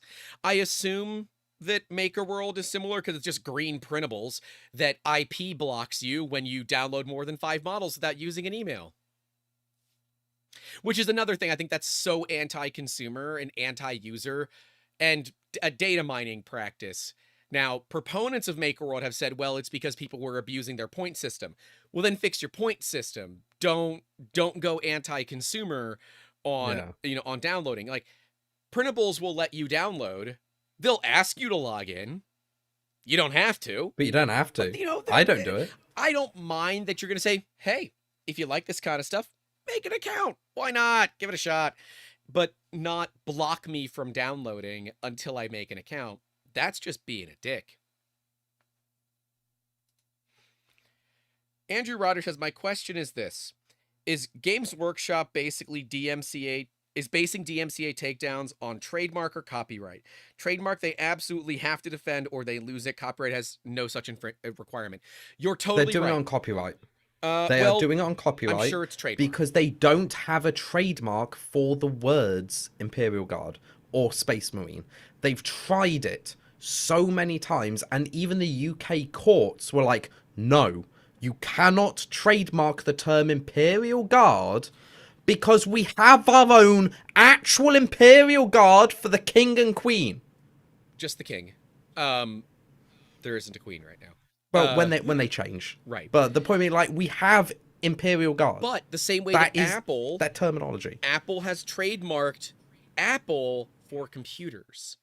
They can trademark Imperial Guard for miniatures. That's okay. Yeah, but they never did. That's the thing. They never did, and they've tried. And it's because there's too much media that used the term Imperial Guard before Games Workshop came to be. They used the word Space Marines before after everybody else. Like, Space Marine was an already known term. I wonder what happens before they made Space Marines. When Marines join Space Force. Do we call them Space Marines, and does Games Workshop No, I think they're actually called that. I do believe Trump, of all things he's done, has said the Marines that go to space are called Space Marines. Yeah, but will Games Workshop try to stop that? 100%. They will try to stop anyone infringing on the IP that they don't own. Well, I don't know the technicalities of it. What I know is that I can easily blame MyMiniFactory for not showing us any free models by default. I think that that's kind of slimy. But I can't blame the users who are more than willing to risk it for the biscuit, taking advantage of the fact that they've learned how the MyMiniFactory algorithm ranks everything. You know, again, that's hating the player and the game. I don't hate MyMiniFactory. I hate the Adeptus miniatures because they're literally gaming the system. But yep, they're doing it, and I don't even hate them the right for way. It. I reckon if that was me, I'd be doing that. I'll be like, cool, I'm gonna run the gauntlet. Yeah, I'm gonna flood it with the official name. They can DMCA me, and I can run away with my boatload of cash. Right. Because if I'm a graphic designer, I know what I'm doing. It's fast to do. Yeah, and all you got to do is, as long as you can get a bag before they DMCA you, then you're fine. So it's most designers think they're going to get sued into oblivion, and in reality, you often get DMCA'd first. Right? They'll send you a cease and desist, frame it, put it on your wall, and then change the name of your models. Move on. It's because, surprising no one, suing people is expensive, and telling people to piss off isn't. So they don't really want to sue you into oblivion because they just lose money. The only people that win in lawsuits are lawyers, right? For us we have sent a few cease and desists in our day. Actually, I'd have to do it again. There's somebody using 3D Musketeers as their business name. I have seen. Yeah, it popped up on my found radar. It on YouTube. I was gonna tell you afterwards. Yeah, but I messaged them and basically said we could do this the easy way or the hard way. You know, I need you to change your name, or I got to send you a cease and desist. So I spoke to my attorney. It's $500, and I'm like, well, are they posing enough of a risk to me that $500 is worth it? And currently, no. But I need to understand what they're selling, like Flexi Dragons and bullshit like that. So like they're not even in the same market that we're in. So I would say it muddies your brand, and that's the problem. Does because they might not take sales from you. It might end up that someone's like, oh, I bought this Flexi Dragon from 3D Musketeers. No more information's given. They then see you and they're like, huh. But like, and now the brand is getting damaged. How could you? It feels like they were almost deliberate, or they did zero research, right? Because there's no way that you put 3D Musketeers in your browser and you don't find us. Like there's just no way. And yes, there's the reputation risk, as Kevin75474 is saying. They are like local to their area only, from what I can tell. They go to farmers markets and stuff like that.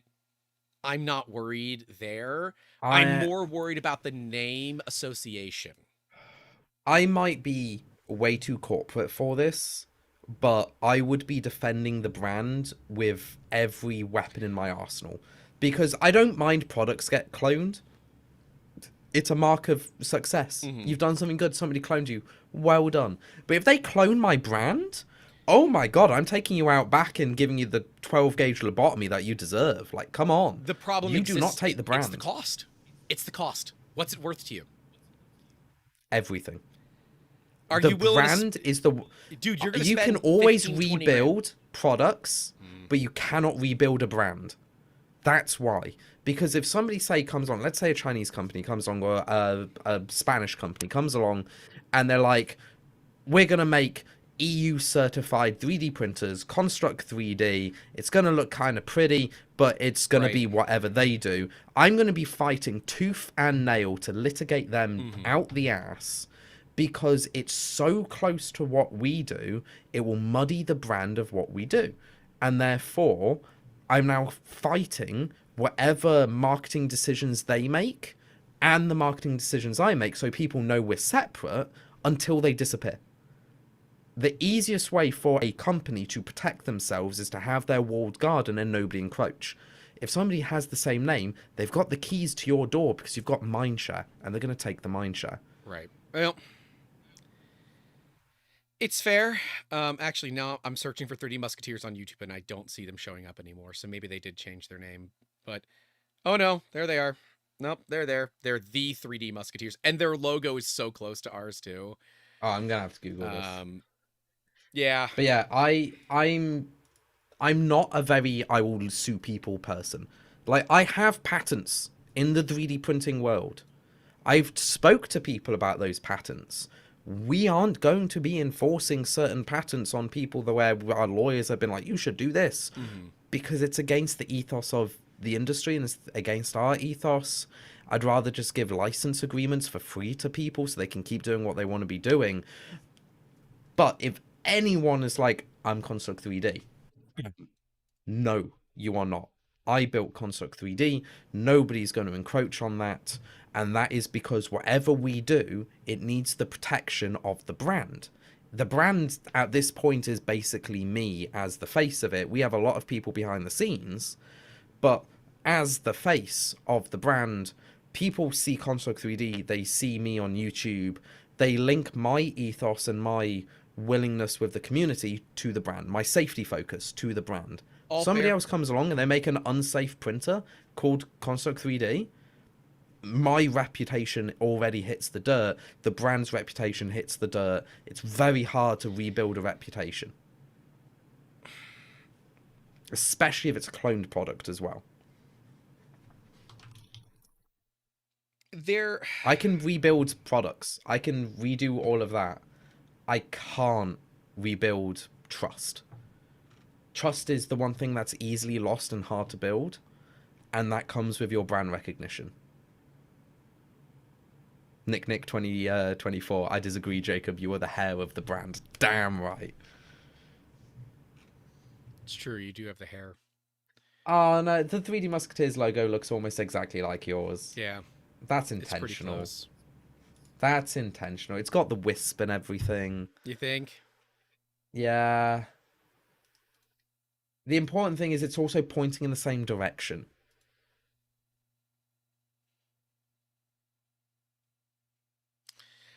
All right, well, there's no way to contact them. I've left comments on some of their more recent shorts. I actually just added another one to their second most recent short. Like, they must have seen it. There's no way that you don't get notified from a video from a from a channel of our size. Like, you just don't. But I have the logo artists who did their logo, so I'm going to reach out to them too and be like, hey, I need their contact information. But yeah, if you look there... I mean, for now, like, even now, I am reporting the user for impersonation of somebody else. What YouTube does is they ask, are they impersonating another user by copying their channel layout, using a similar username, or posting as them in comments, emails, and those? Similar username. It is impersonating me. Doesn't have to be the same. It's similar. That's impersonation. Yep. So, there we go. Okay, fair. Yeah. You know what? And look, I was going to give him some time to... I was going to give him 30 days, and then I was just going to send a lawyer. But, yeah, the YouTube report's probably easier. I love how people can't even spell our name. It's Musketeers with an E. Oscar Vogel. I'm dyslexic. I can barely spell it. I have to copy-paste it every time. There's never been an A in Musketeers. Ever. Not in the candy, not in the story, not in the movies, not in the Disney property. Never. all been with ease. I'm just dyslexic. Musketeers. There's no A in the word musket. But when you say it in certain ways, it's musket it does sound like the rifle, not scat like deer poop in the woods. I'm a scat man.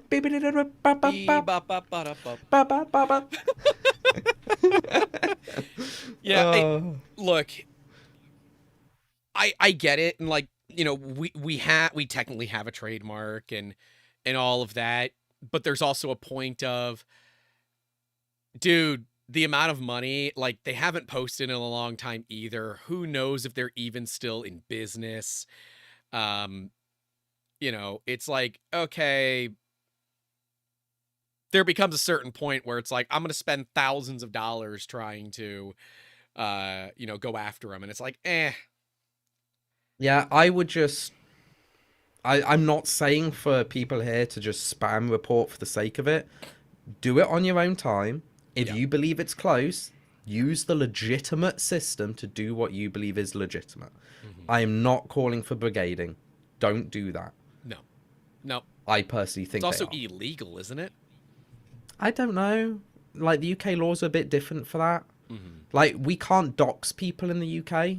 That's not a thing. Because you can Google people's home addresses. Like, I mean, that's fair. Literally, if you guys Google my first name, I come up on Google Maps. Just saying. Send me some gifts if you want. It'll be great. I don't live there anymore, so it's got the wrong address. And it'll mean my mum opens them, which is even funnier. It's funny. I'm now using Google to try to find them, and I have to keep, like, I'm on page 4 and I'm still only finding myself.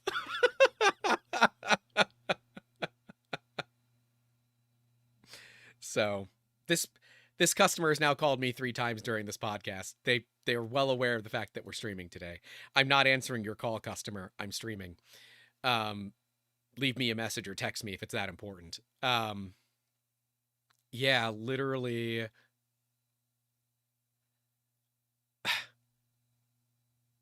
That's so funny. Yeah, so I don't know. Anyways, moving on. Andrew Rogers, $5 saying, for the Musketeers fund. Yep. I like that. I will say, who was his DPT that called us 3D Mouse Tears? I'm like, oh, that's such a good name that I would put on merch, but I'm not going to give him the benefit of that. You know what, though? Complete little tangent. I am going to ask all my viewers, obviously like and subscribe to the channel, could you guys just search my name and click on my LinkedIn? Because me and this porn star have been trying to fight for first place on Google, like, search results. And the porn star's just made it to first and bumped me from first to second. So if you could just, like, click my LinkedIn and just bump up my SEO a little bit, I want to cut first again. Just saying. Nope. No, I'm not. Google it. Literally Google it and see what comes up. The first 2 links. Tell the channel who. Yeah, here. Let me see. I'm on like page 8 of Google and I still don't find it. All right, let me do Jacob Lord here. Let's see. Jacob Lord. I get the first link is I am Jacob Lord on Instagram. Hey, you've already done the work. For me, it's between Jacob Lord on IMDb. And just to read out the IMDb, like, little blurb underneath it that's auto-generated by Google, it says actor, and they have acted in The Men, Lucas Entertainment, Spain in the Ass, Tourist Attraction, That's Romeo, a great name. Spain in the Ass. That's Bareback Castings 10, Men of Action. Wonderful. Oversized and Muscle Gummy. Okay, we're done with this. We're done reading off their IMDb page. Thank you. Please bump up my LinkedIn. I want to be first again. Your LinkedIn isn't even on the first page for me. Isn't it? Oh, that's interesting. Nope. I see a Coach Jacob Lord on X. I see a Jacob Lord on Facebook that lives in Lafayette, Colorado. I see the coach. I see the coach a lot. Wow. So interesting. I sucks wondered to its suck, localization. Jacob. Oh, damn. Even on You're Google so Images, vain, you though, probably think the I'm song is about second you, in Google Tarzman Images. says. Sorry, I have I to am agree. second in Google Images after the porn star, which Well, makes hey, me sad. you know. I am sandwiched by the same porn star on each side of me. These Take jokes that are as you too will. easy. I'm not taking them. So to keep going down this route of repositories, Thangs removed their search feature. Okay, Their search how? all websites feature. What did they have? Why? That was a great feature. Okay. So, one, it never defaulted to that. It only ever defaulted to Thangs only, so most people probably didn't even know about it. Two, a lot of websites are blocking Thangs from doing that, which I understand, right? But Yegi's been doing it for years, so like I don't know why it was such a big deal when Thangs did it. Don't know, whatever. And three, dollars to donuts, I bet you it was too damn expensive. It was too damn Actually, expensive yeah. for I people bet to come. indexing multiple Yes. websites And then to have would them be only just costly. then leave their website. But I think a lot of us rallied behind Thangs because this search feature was really awesome. And now that it's gone, well, wait a minute. Andrew Rogers saying that Thangs default used to be search all. It hasn't been for a while. But now search all, it still works? It does? I was told it was gone. I even checked it was gone. I'm just gonna search Benchy. So I'm on their website now. Sort by default, no. File type, no. Cost, no. Yeah, no. Thangs is only Thangs now. You just need to know how to use it. Oh, you used to be able to change the URL to all. No. Yeah, it's gone. So my assumption is it was just too expensive for them. Also, and... just quickly looping around, because I open up Thangs just to double check that. Thangs know how to lay out a good page. This is a good website. Looks good, cohesive design, not overwhelming. And my buddy Good Photos job, Mints on the Thangs. front page. Gotta love that. Photos makes Good job, stuff. Thangs. I appreciate you. They look very similar, which is funny. But yeah, I mean, hey, Mad Cat, follow me on LinkedIn. Thank you. I appreciate you. Helix asked if we've talked about Odyssey. No, and we're not going to. The fact that Jacob doesn't even know what Odyssey means, that's such a no. Isn't this the Twitter GunTuber YouTube alternative? No. Well, then kind of. No. But Odyssey, yes, it is. But Odyssey is where the 2A files live. Yeah. Odyssey's the ITAR violation wrapped in a website. I am aware of it, and because the UK does not care about those laws, I might have many of the files, mostly printed, in neon pink.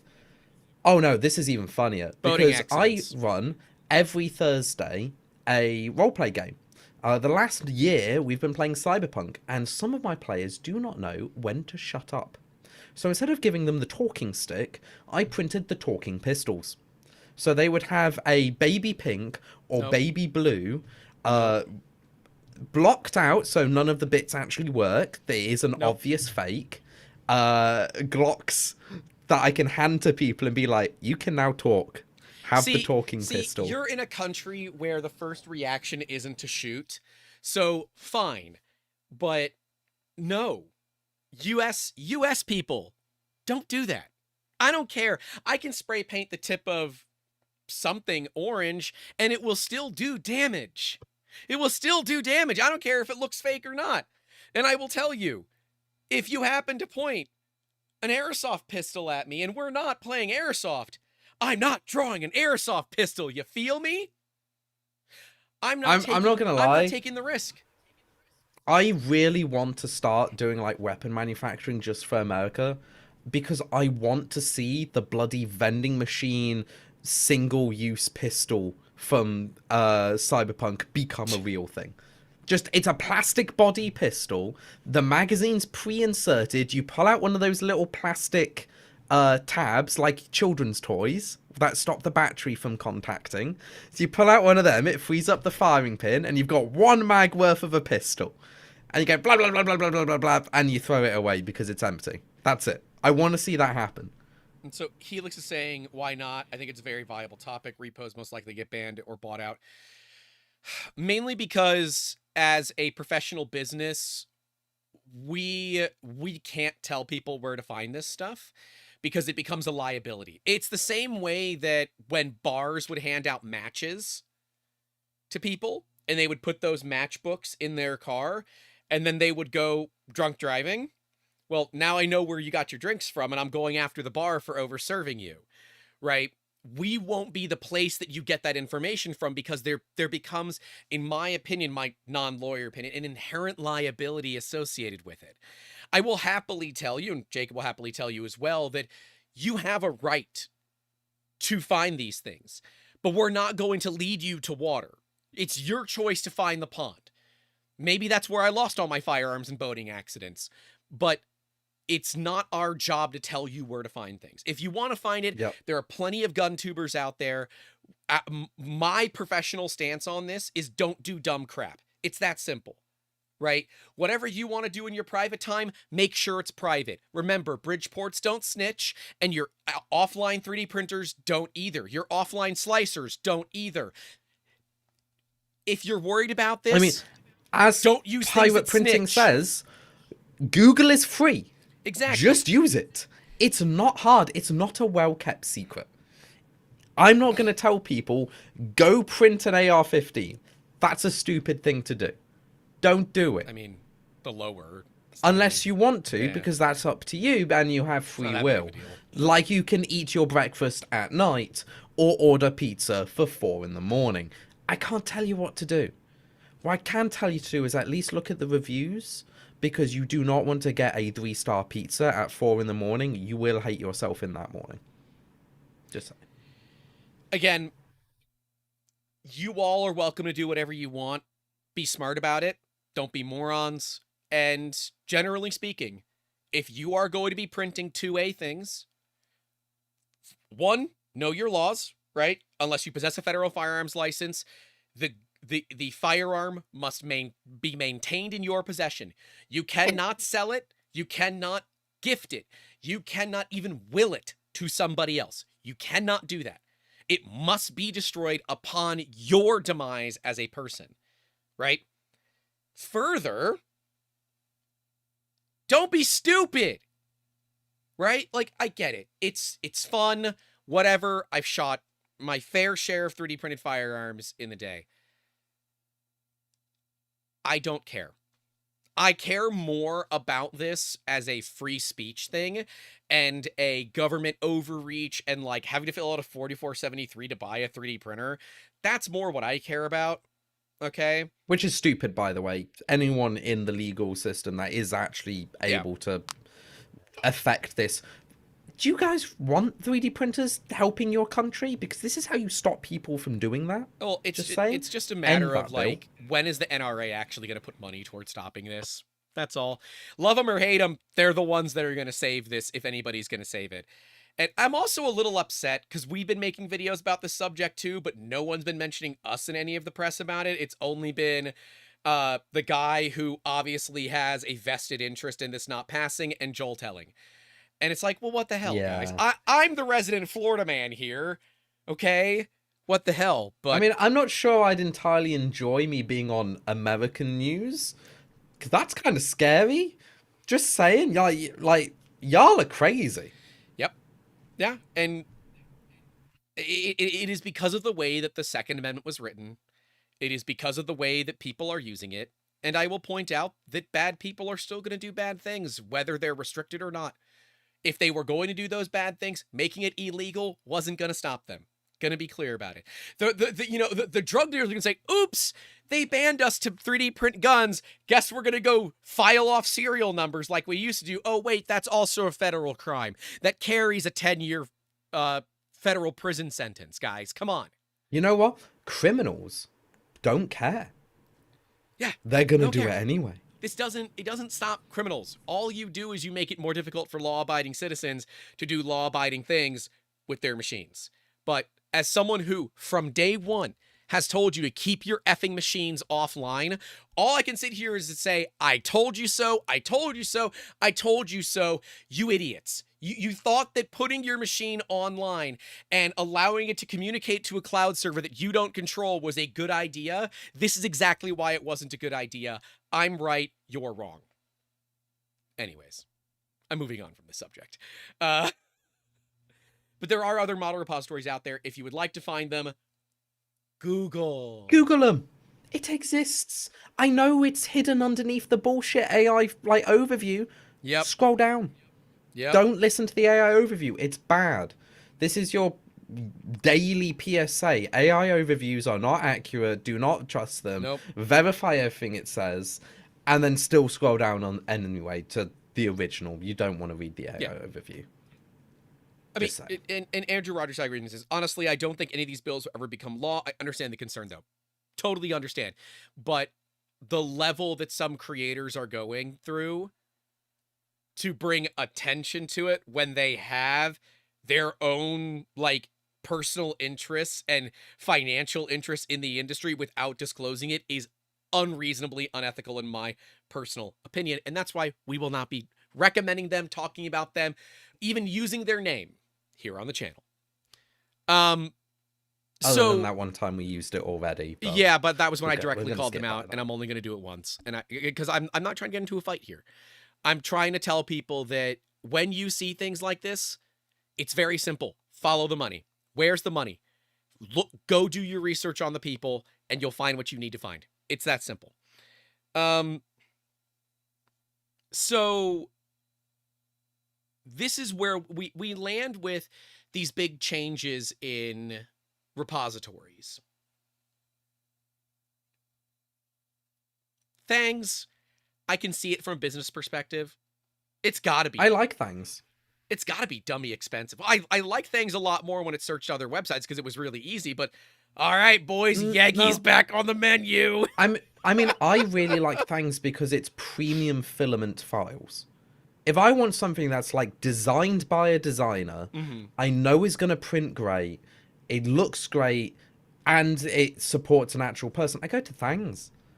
Like, if I want planters for my house, I'm not going to printables first. I'm going to Thangs. Because the people that are on there tend to put more effort in to the models. So, and Liz brought it up earlier. I'm assuming she's not here anymore because I haven't seen her comment on it since. But I guess the bundles have not been very good to the designers. Thangs is producing these bundles, thousands of models, one subscription. So they must be splitting up the money. So now now as a creator, your stuff is getting thrown into a bundle, and now you're only getting a small percentage of it. I can certainly understand why that would be frustrating. I think that's fine. It's the Spotify method. Everybody hates it, but Spotify, because of its size, guarantees some return on investment. If you're like a small creator, or it's like Xbox Game Pass.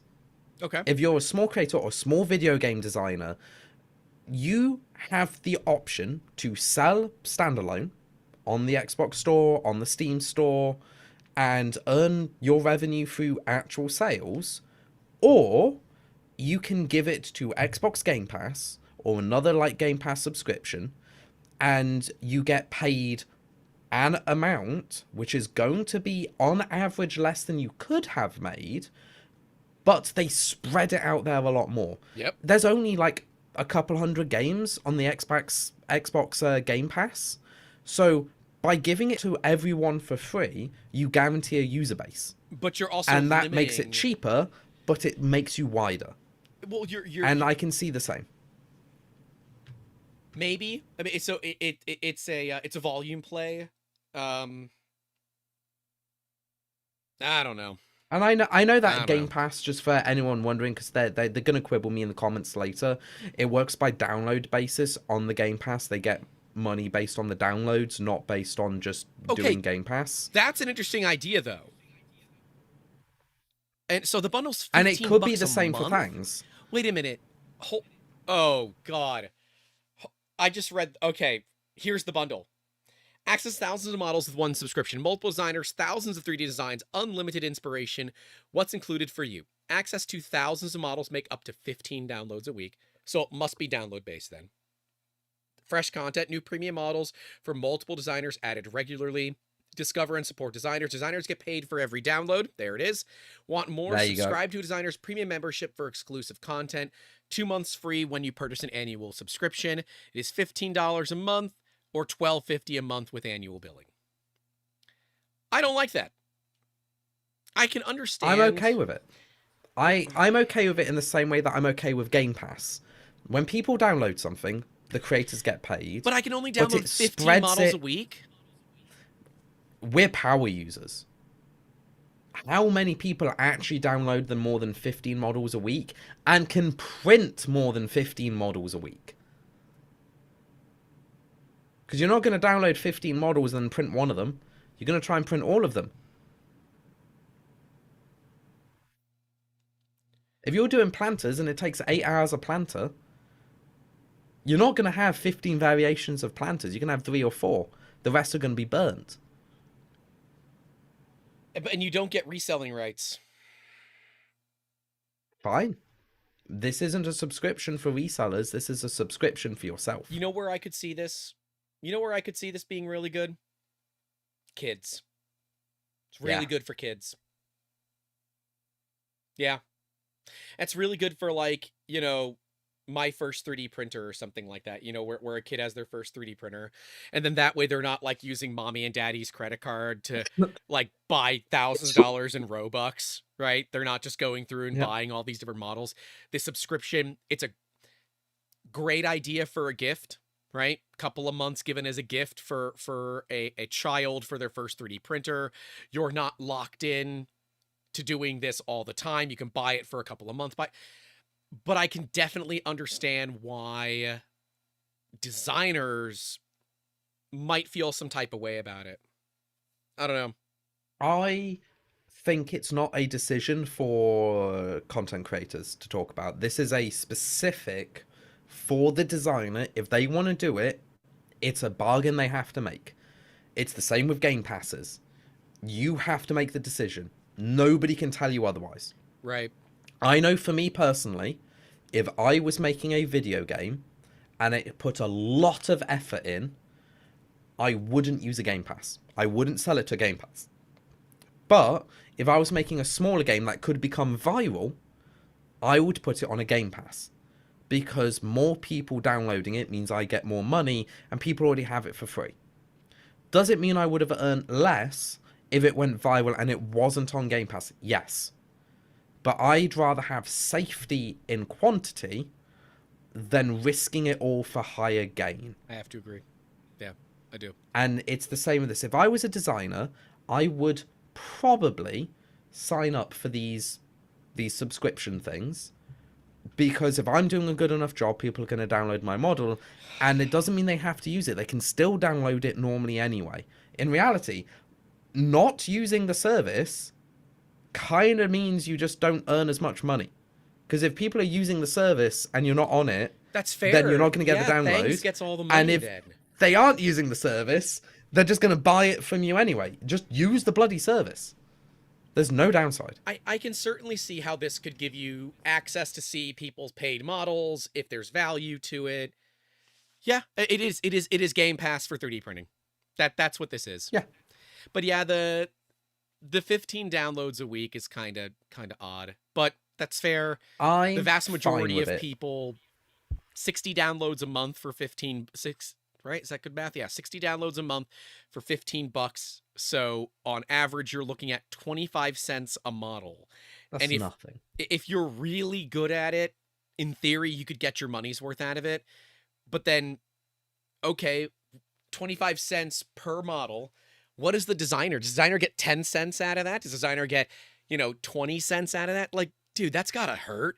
But I guess a penny here, a penny there, a penny everywhere. Nowhere else. Yeah. Yeah. If they weren't going to buy the model in the first place because they can't afford like more than 15 quid a month, you've just left money on the table. I'm seeing both sides to this now. I am. Huh. Well, I would agree. I think Thangs has a nicer setup. But to be clear, Thangs has done the same thing that every other repository has done too. They've monetarily motivated people to go, to go only them. What's that word? Exclusive. They've gone down that route. That's the kind of stuff that, again, don't hate the player, hate the game. I wish all the companies come together and say, hey, we're not going to try to do this, but I get why they would, because it draws more traffic to their websites and yada yada. Right? Yeah, it's just, I don't know. I do think Thangs looks nicer. However, right, if you click on the models on their front page, so like I was looking at the Slime Ball 2.0 fidget toy from Reuven Balls, or Bals, maybe. When you click on it, become a member to download. It's not free. And that's not obvious from the listing on the front page.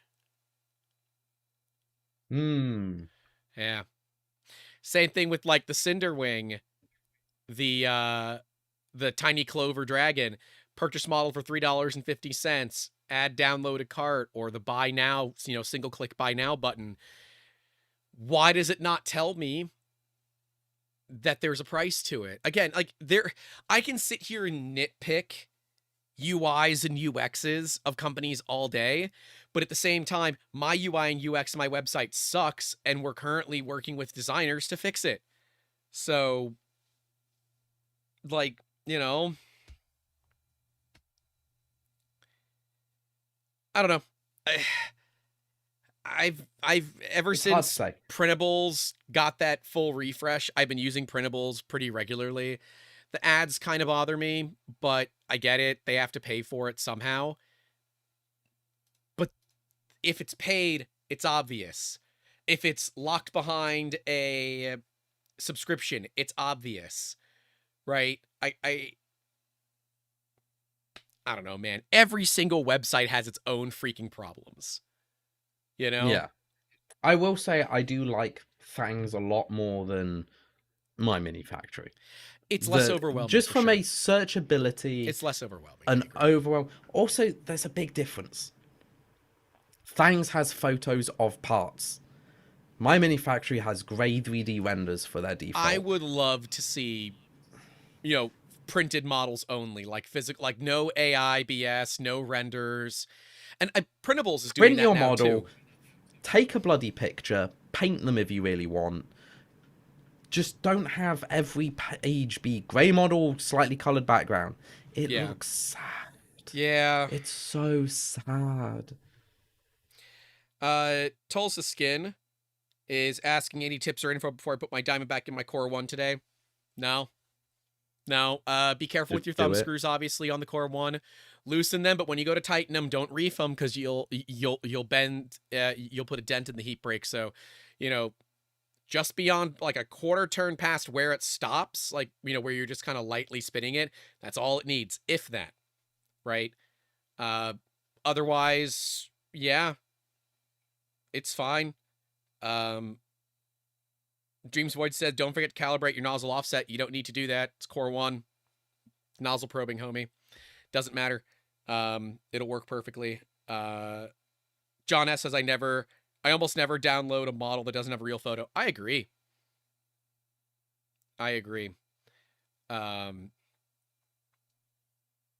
So, all right. Last topic, since I think we're going to leave the 5-axis for next week, right? You think so? Yeah. Yeah, we'll talk about it next week. Yeah, I think because we've been doing such a role with websites, design, UI, user experience, let's leave something shit that I will go on a rant. There will be Jacob ranting. Yeah. Guaranteed with this next segment. I could fill an entire segment with this. Or do we save that for in person? In person.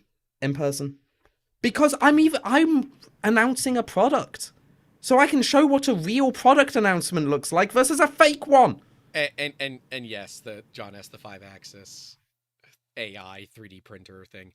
Yeah, because we're going to have an in-person live podcast at Smurf on that Sunday. It won't be at its regular time because Smurf will be over by then.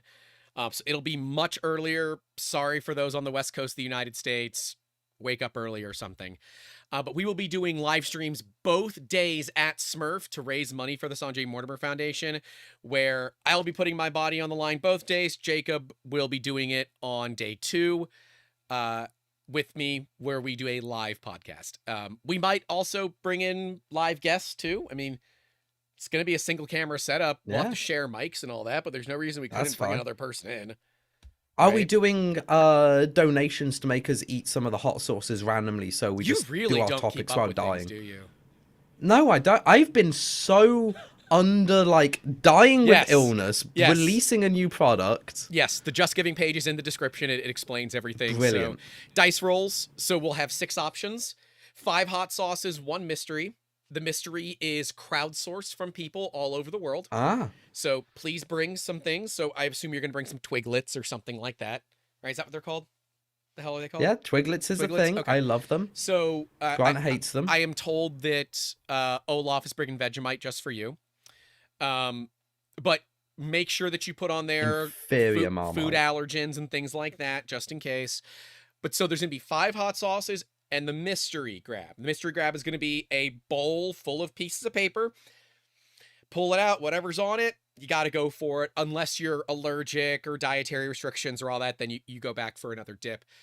If you don't want as many hot sauces and you want to lower your maximum spice level, you add more mystery dips to it. So, I want to get Adrian Boyer to sit down and talk with us. I don't know how much of a hot sauce guy he is. And I can't imagine that he's going to want, butthole on fire hot sauce. So I'm like, all right, how do we get the OG of 3D printing on it without this threat of bodily injury? Well, you enable this lucky dip. And for the guest, they can choose to completely skip it for $100, I think is what we agreed on. But yeah, go to the Just Giving page. All the details are there. But yeah, the dice roll, 6 options. I've got 4 or 5 different hot sauces from Peck's Peppers. Of course, use the code SMURF26 for 15% off over at Peck's Peppers. But yeah, that's gonna be I was thinking, I'm looking forward to it. So I was like, oh, okay, I've got a couple of weeks, I can build up a tolerance. But I'm like, well, why would I do that?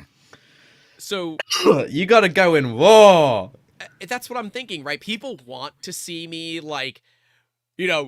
crying and just in pain. They want to see that. So I probably shouldn't preemptively work myself into no tolerance. Can't do it. I have a decent tolerance, and I asked Pex to not send a 10 out of 10 because I want these questions to be good. I don't want us to just all of a sudden get distracted by how hot the hot sauce is. I want it to just be uncomfortable questions kind of thing, right? No, you should have had a 10 out of 10, but somebody has to literally donate $1,000 then and there. Well, that's why I'm saying the 10 out of 10 is for 5 Gs. If we have 5 Gs, I'll do it.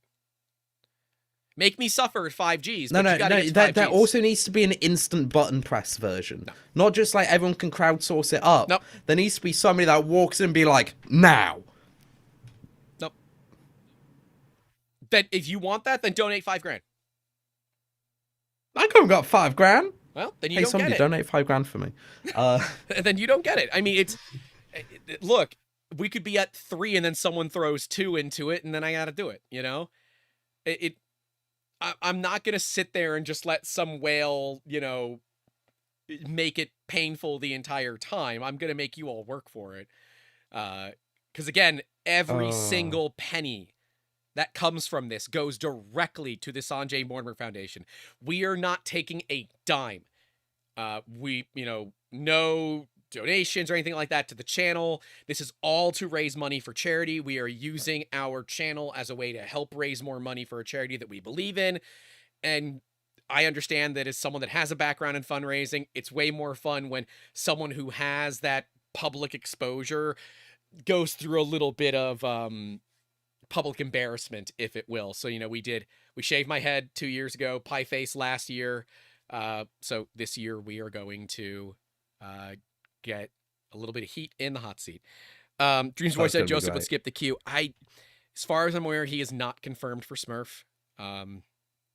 Though I really want to see if I can get his just WhatsApp number or something and be like, "Hey Joe, we have an opportunity to do something funny. Can you just drop $5,000 right now?" If he wouldn't be watching, I can send him a message. How's that sound? Damn right. Okay. That would be funny. And he gets to watch me suffer then as well, which is even funnier. Yeah. Double the suffering. John S. asking, will you be the only one showing renders at the... will you be only showing renders of the product? No, it will be physical. Grant will be getting one. Grant is getting a physical product. Isn't it our liquid? Launch product. It is a liquid. I can't take that. Yeah, you can put it in hold.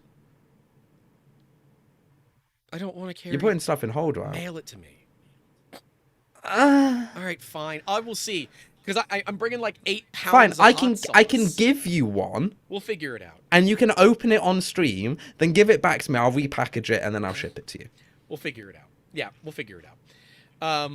Yeah, we are... But yeah, there will be a physical product, not just CG renders. And if there are extra sauce in the bottles at the end of Sunday on day 2... they're going to you guys, the community. So if you happen to be live at Smurf, they're most likely going to be opened bottles. But if you want it, take it. So that's I am going to take several. If people don't, I will. Because I adore hot sauce, but never had good hot sauce. If I have room, I will bring my last dab. It's painful. Yes. It's really tasty, though. So... Rosie has a spice tolerance level of the bloody sun. I tried her not spicy curry the other day. It was the most flavorful curry I ever had, and I was crying the entire time. Well, you're British. You don't use spices. Hey, you know my spice level. We went to China together, and we were like, "This is white person spicy." But then we did look over at Amber and my mum, Amber was kind of and we were like, are they okay? Amber doesn't handle spice. Amber will not be, sitting down. She might, make an appearance, but she will not be sitting down for heat in the hot seat. Sorry. I'm not going to put her through that. Unless she wants to. If she wants to, she is more than welcome to. I am not volunteering Amber to do it. I will volunteer my mum to try the last stab without telling her what it is. No, that's not fair. That's also probably assault in your country. Nah, it's fine. It's just a bit banter, innit? Yeah, guys, if you do want to start the process, the Just Giving page is below. Any donations that occur before being live will be done as soon as, as soon as we're live. Let's say there's $200 worth of rolls. We'll do them every couple of minutes. That way there's, some time in between getting questions. We are trying to figure out some good things to, eliminate the spice. We can't really use milk because keeping it cold. Oh, UHT. UHT milk. What's that? You don't know what ultra... Wait, no. You've broken my mind for a sec. Do you not know what UHT milk is? I don't know what the word stands. What's UHT stand for? It's basically ultra hot processing of the milk when it's being pasteurized. Oh. It's a high temperature pasteurization step. Ultra heat treated, Dreams Void. Which means it's shelf stable without being in a fridge. Well, I just said I want to get Marks and Spencer's to just donate a bunch of their chocolate smoothies that are 800 calories a bottle, because that's throat coat right there, baby. You'll handle everything. Yeah, we have 4 bottles of To the Moon. I don't know if I can bring all of them because I want to bring a couple of my personal bottles from my collection. But yeah, we have a few. I'll see what I can do. I'm surprised you don't know what UHT is. Dude, they're trying to get rid of pasteurized milk in the United States. You're telling me that I'm going to know what Ultra...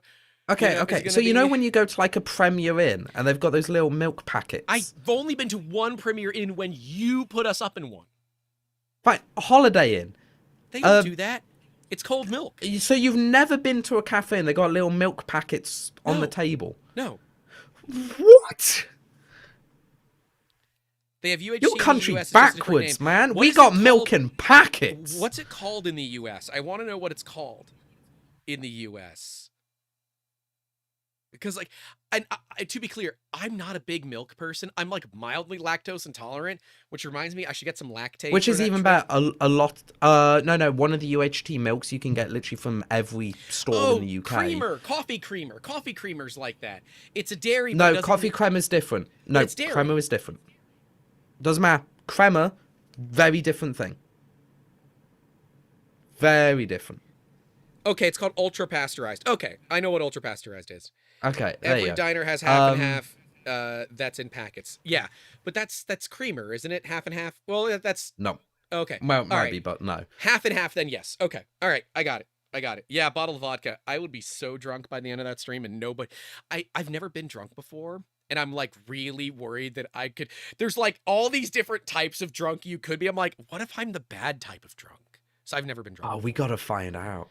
I am. You know what? I will ask my cousin who brews wine. I'm not gonna. They make the nicest wine you've ever tasted. It's so sweet. It's like juice. I had half a bottle. Normally I can drink 2 full bottles of wine before I feel anything. Half a bottle. I'm like, oh god, guys, the fridge is calling for me. I know my limits, right? I've had the most I've ever had in one go is 9 drinks, and I'm like,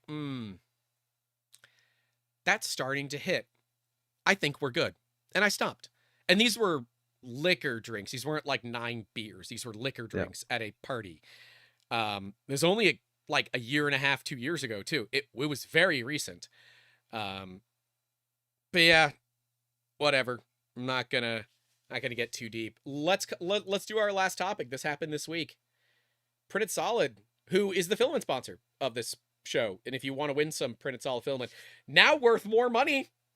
You can check him out, pin chat message and all that. Let me get the actual message. Yeah, you got to bring up what happened. Well, I mean, I'm not what happened. I mean, they sent out an email saying they're raising prices. That's yeah, but like, how much? What was the change? Yeah, let me. Because if it's like 50 pence, that's all right. If it's 10 quid, that's a different story. Yeah, okay. I'm just going to read the whole thing verbatim because it's probably just easier to do it. Thank you for being a valued customer of Printed Solid. We truly appreciate the trust you have placed in us to support your 3D printing needs. One of the things we are very proud of around here is our line of Jesse Premium Filaments, a community favorite. It's one of my favorites too. When we are currently in the midst of doing a custom color with them. We have been doing our best to keep the cost of Jesse as low as possible for our customers. However, we have come to the point where we have to make a change. Effective immediately, we will be adjusting the prices for Jesse Premium Filaments. The new pricing is as follows: $24.99 for 1 kilo spool of PLA or PETG, and $29.99 for 1 kilo spool of Elixir. This decision was not easy for us to make. We have never had a price increase on Jesse since we introduced the product line. However, with the changing economy and rising costs, we had to make a price change or end the product line. We chose to keep the line running. This price allows us to continue delivering the high level of quality and reliability you have come to expect from Jesse Premium Filaments and keep it 100% made in the USA. We understand that any price increase is never easy to absorb and are committed to ensuring the transition is as smooth as possible. To help offset your increased costs with this pricing change, we have added discount code SAVEONJESSE in all caps, 3 words, so save space on space Jesse, to give you 10% off your next order of 5 or more rolls of Jesse Premium Filament. The code expires 3/15/2026. Or March 15th, I should say, because you do your dates backwards. Once again, we thank you for allowing Printed Solid to be your trusted partner for your 3D printing needs. We love 3D printing and want to help you love it as much as we do. If there's anything we can do to help you with your 3D printing, please reach out to us. Best, Chris Pileski, CSMO, Printed Solid Incorporated, a Prusa research company. Huh. Okay. Substantial price increase. 25%. When was the last time they raised their prices? Never. So more than 2 years? So they had brought out PETG at $21.99 a kilo, but they lowered it like a year and a half, 2 years ago, to be the $19.99 or $20 a kilo to match the PLA. That's a good price. Yep. And now it's gone back up to like 25 quid. Yep. Oh, it's a bit steep, I will say. It is. It is. And it, at $20 a kilo, there was very, very little out there that touched it on price, made in America. And there was only a few that were cheaper than it from known manufacturers out of China. Right. I think Titus Griffin has it right. The lower cost market has gone really good. Yes. Bamboo Lab filament, dirt cheap. Elegoo filament, dirt cheap. But it's not pure. Do people care? I do. No. They just want filament. So we are power users. We have to never forget that we are specialists in our field. Fair. Where we care and know about everything. But most of the buyers probably don't. They want to stick to a brand that they know is good, yeah, and preferably cheap. $25 for a wheel?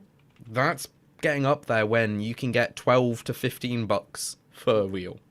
Yeah, and then, even further, the made in USA Prushiment is, let me see a full, because they have a lot of, they only do refills in 2 kilos. Okay, the 2 kilo rolls of Prushiment made in America is $50. It's $25 a kilo for made in America Prushiment. If you want 2 kilo rolls, you're able to handle that. And so now, and yes, they charge shipping, but it's, I think it's is it over 45 or over 50 that it's free? It's not all that simple for me to find on the website anymore. It used to be on the top of the website.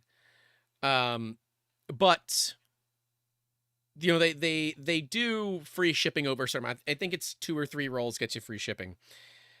It is still more affordable than Protopasta, but Protopasta has never been about crazy affordability on their filament.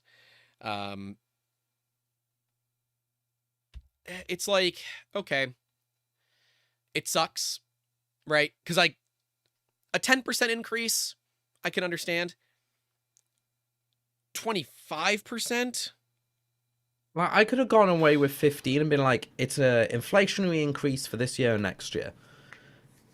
But 25? I do understand that, going to $22.99, it's just a bad number.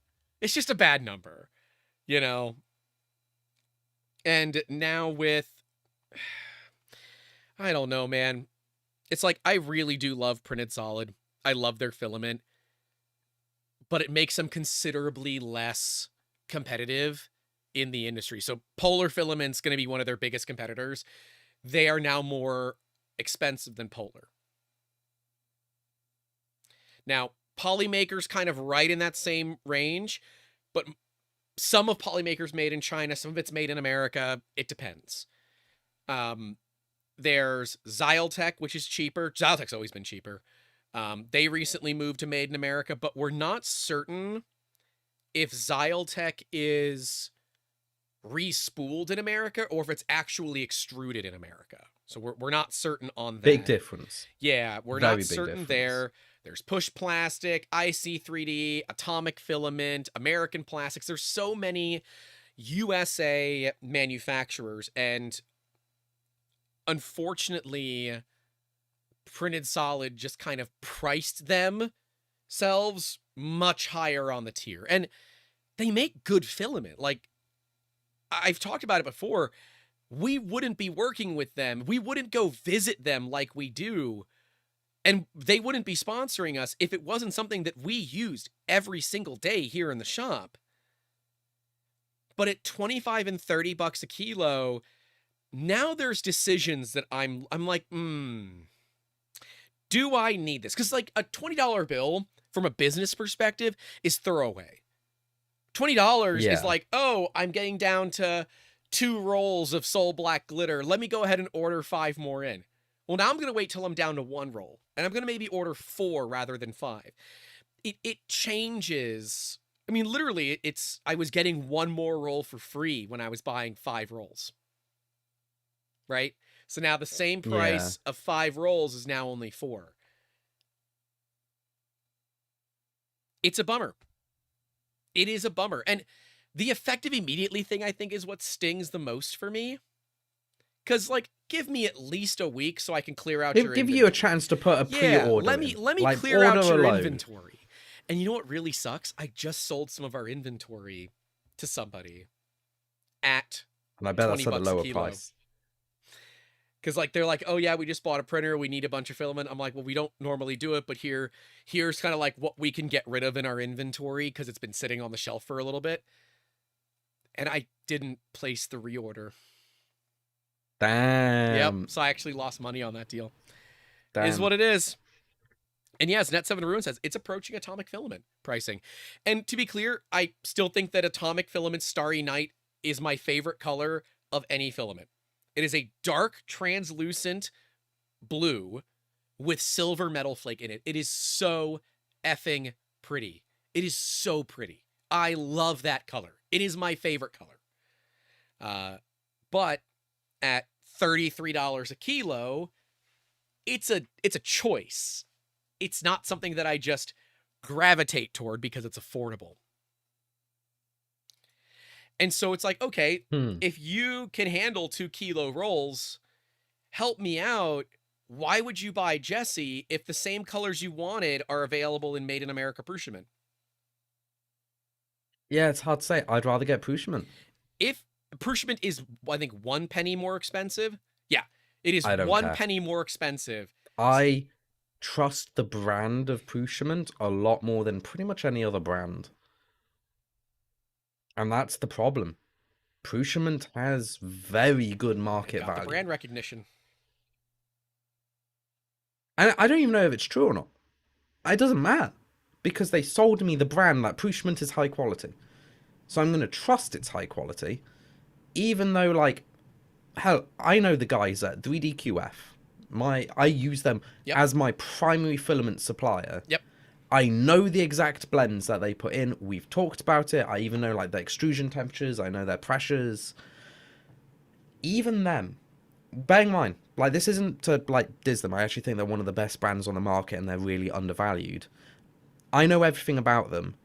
I still put Prushiment above them. And I don't know anything about Prushiment.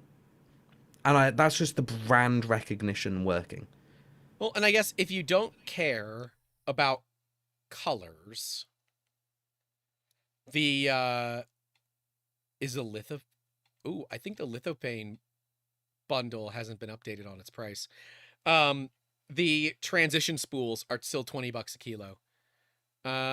What does this? It's 4 kilos for 85. Yeah, it's still pretty affordable, the Lithophane, but it's pure magenta, pure cyan, yellowbird, and quarter white. Like, unless you really need those colors, you know.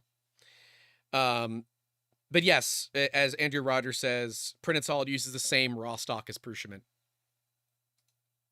So, and why wouldn't they? I mean, they're being made under the same roof, literally next to each other. So, why would you carry 2 different raw stocks when you can use the same raw stock?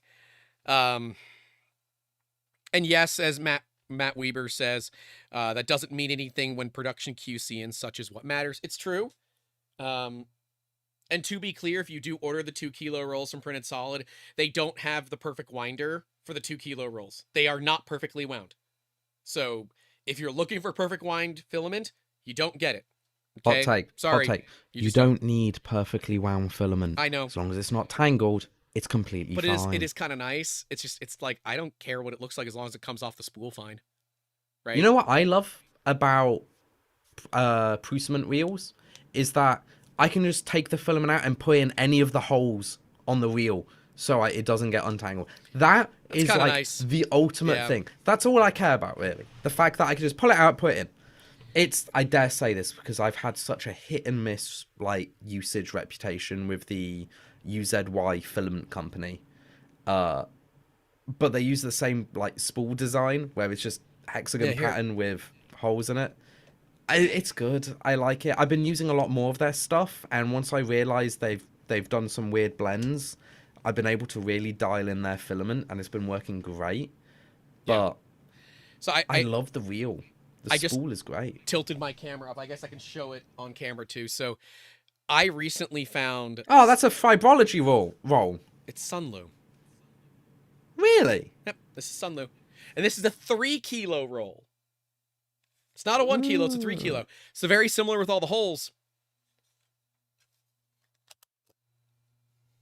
Ah! Brilliant. Plastic locking. So they don't sell refills. These are the best effing rolls I have ever used for extension cords. You know why? You put the end on the short side when you want to undo it, drop it out. Extension cord. Brilliant. Done. Absolutely brilliant. And then you don't have to worry about it being too difficult to unroll or this thing whipping at mock Jesus. Yeah. So Sunlu is now our 4th choice for PETG. And if you notice, I now use roller spools, roller holders up above me. So we use ball bearing rollers for these because machines on a center can't pull this. Like it's too heavy. So the ball bearing rollers are what work the best, and works for 2 kilo, works for 3 kilo. I've got a bunch of ABS showing up today. It was really cheap. It was Sunlu ABS on their old white spools for less than $10 a kilo, delivered in 5 kilo rolls.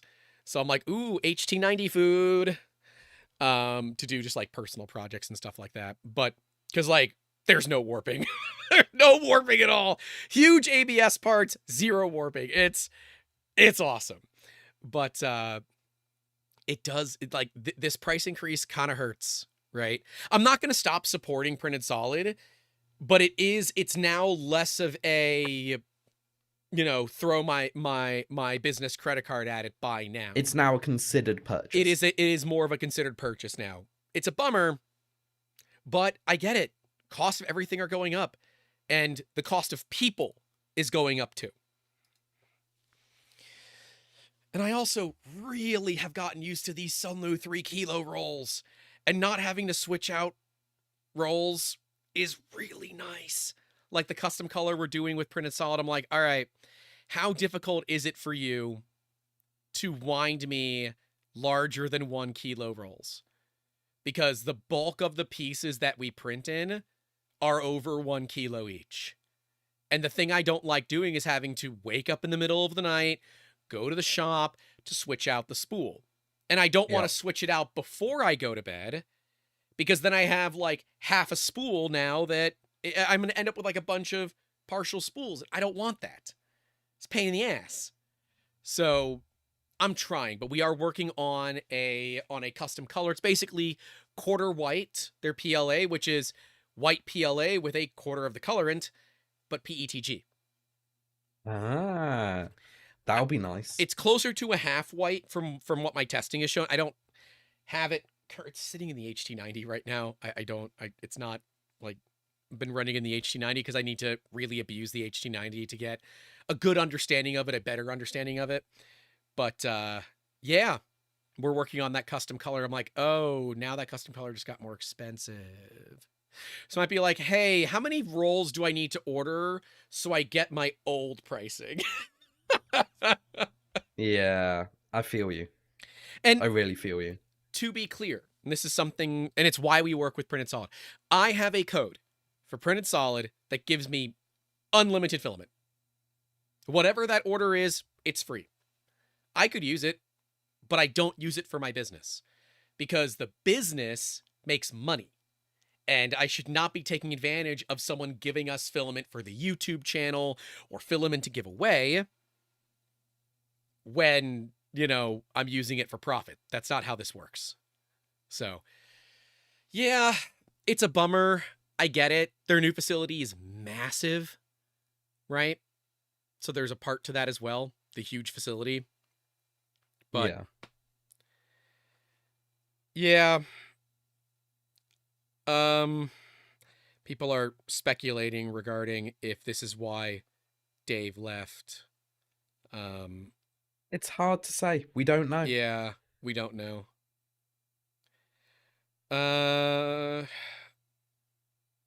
Yep.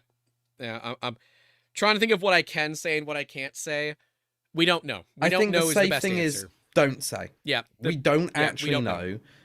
Everything we do know is almost definitely just confidential. And it's also not from the direct sources. And I was wrong. So when I first I would have guessed that that Joe Prusa was not going to be the CEO of Printed Solid. He's the interim. I would have guessed it was going to be Chris. I would have guessed Chris as the CSMO would have been interim CEO because he's there. But I guess it does kind of make sense that Joe becomes interim CEO. Dave was on Taylor's stream, but was very polite, and no one asked. He was in the chat. Yeah. And you know what? Good. Don't harass the man. He's made a decision. Respect it. It's that simple. Yep. Defy 3D has an opinion that I have kind of here too. Upping the price is just an excuse to discontinue it. It will be gone in 12 months. IMHO, now Prusa are on the scene and their own filament more so. Yeah, I can see it. Like the excuse of why keep Jesse around, because Jesse's named after Dave's dog. Dave's gone. Why should Jesse stay when we can just see? The thing is, they're totally different extrusion lines. The Jesse extrusion lines can't make Prushiment. They're not Prushiment lines. So are they just going to get rid of those? If so, I know people that would buy them in a heartbeat, because they're the modifications that Dave does to those lines is incredible. And we've talked about it. There's an entire video of us going through with Dave one of these machines and showing what he does to them. Matt Weber says, add Jesse colors to Prushiment color line, discontinue Jesse. I don't know. Make maintenance easier. I guess if your raw stock's the same, it's not that difficult, but I don't think, like, did you see the new Prushiment color this week? No. Your background says you did. Ooh. It's the highest glow-in-the-dark pigment by percentage of any filament on the market. Really? Really. It is also like $80 a kilo. Ah. Yeah. But to be fair, if I'm buying glow-in-the-dark, I know what I got myself into in the first place. And it's Prushiment glow-in-the-dark. I'm so curious. So we're going to Prague when we're out for Smurf. So I'm going to see if there are some questions I have about it. Like, where's the strontium aluminate coming from? Is it a local source? Is it a Chinese source? Where is it coming from? And I want to see... I want to look at it. I don't know if I really want to film it right now, but how they're dealing with the amount of wear that happens to your machines when you use that much, abrasive materials. So, yeah. I mean, so Jason Piot says there's a place in Prusa strategy for an alternative brand / price point. Look at Buddy 3D. Buddy 3D is not produced by Prusa. It's produced by somebody else. But made by a Polish company, if I remember. And they've rebranded. I would personally think it would make sense. Discontinue Buddy, rename Jesse to Buddy, which is gonna suck because it's another dog name. And then lower the price. Because, like, how is Buddy now cheaper than Printed Solid? How is Buddy now cheaper than Jesse? I don't get it. CZ Oliver says back to Prague already. I've never been during the spring, and it was $300 less per person to fly to Manchester through Prague than it was to fly directly to Manchester. So I'm taking that $600 and I'm going to spend a couple of days in Prague. Because why not? I love it. We've got a ton of friends there. We can go spend time with those friends, hang out with them. If we do some, there's now business meetings that are being set up. Great. But, it's a workcation. It always is with us. Yep. There's no such thing as a vacation. It's always a workcation. Mm-hmm. Diometa says, search for the S1 Plus automatic filament loader for your high demand roles. Yeah. We've thought about it.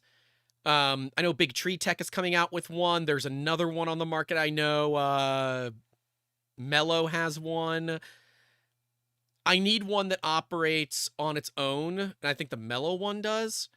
I want to look at the Big Tree Tech one. I figure they're going to have them at Smurf, so I'm going to talk to Luke at Smurf. But yeah, Prague is beautiful in the winter, but it's very gray, right? And so yes. I want to see it during the spring. It was very gray.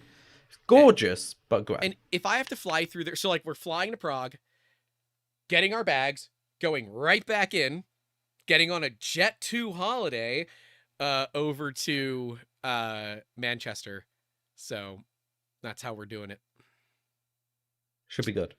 I'm looking forward to seeing it. I think we have like a hot minute. In theory, we have like 3 hours worth of layover. Or no, 6 hours worth of layover in Prague. So I'm giving myself, like, if I wanted to go do something stupid, I could hop on public transit. I have 90 minutes to get over to Prussia and just, like, hi, I'm leaving. Oh, God, I just smacked my microphone. I'm so sorry. Like, hi, I'm leaving. And then run out the door again. That is a terrible idea. It is a terrible idea. We're probably not going to do it. We might leave the airport, go get a bite to eat, then go back because it's all done under public transit. But yeah, so it was $300 per person less because we're getting a Delta flight and it's way better than Iceland Air. So the only way for us to fly to Manchester relatively cheap is Iceland Air.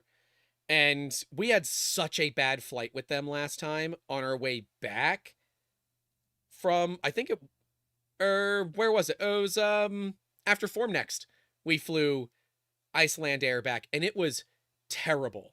It was absolutely terrible. We were rushed. The seats were not very comfortable. Amber seat was broken.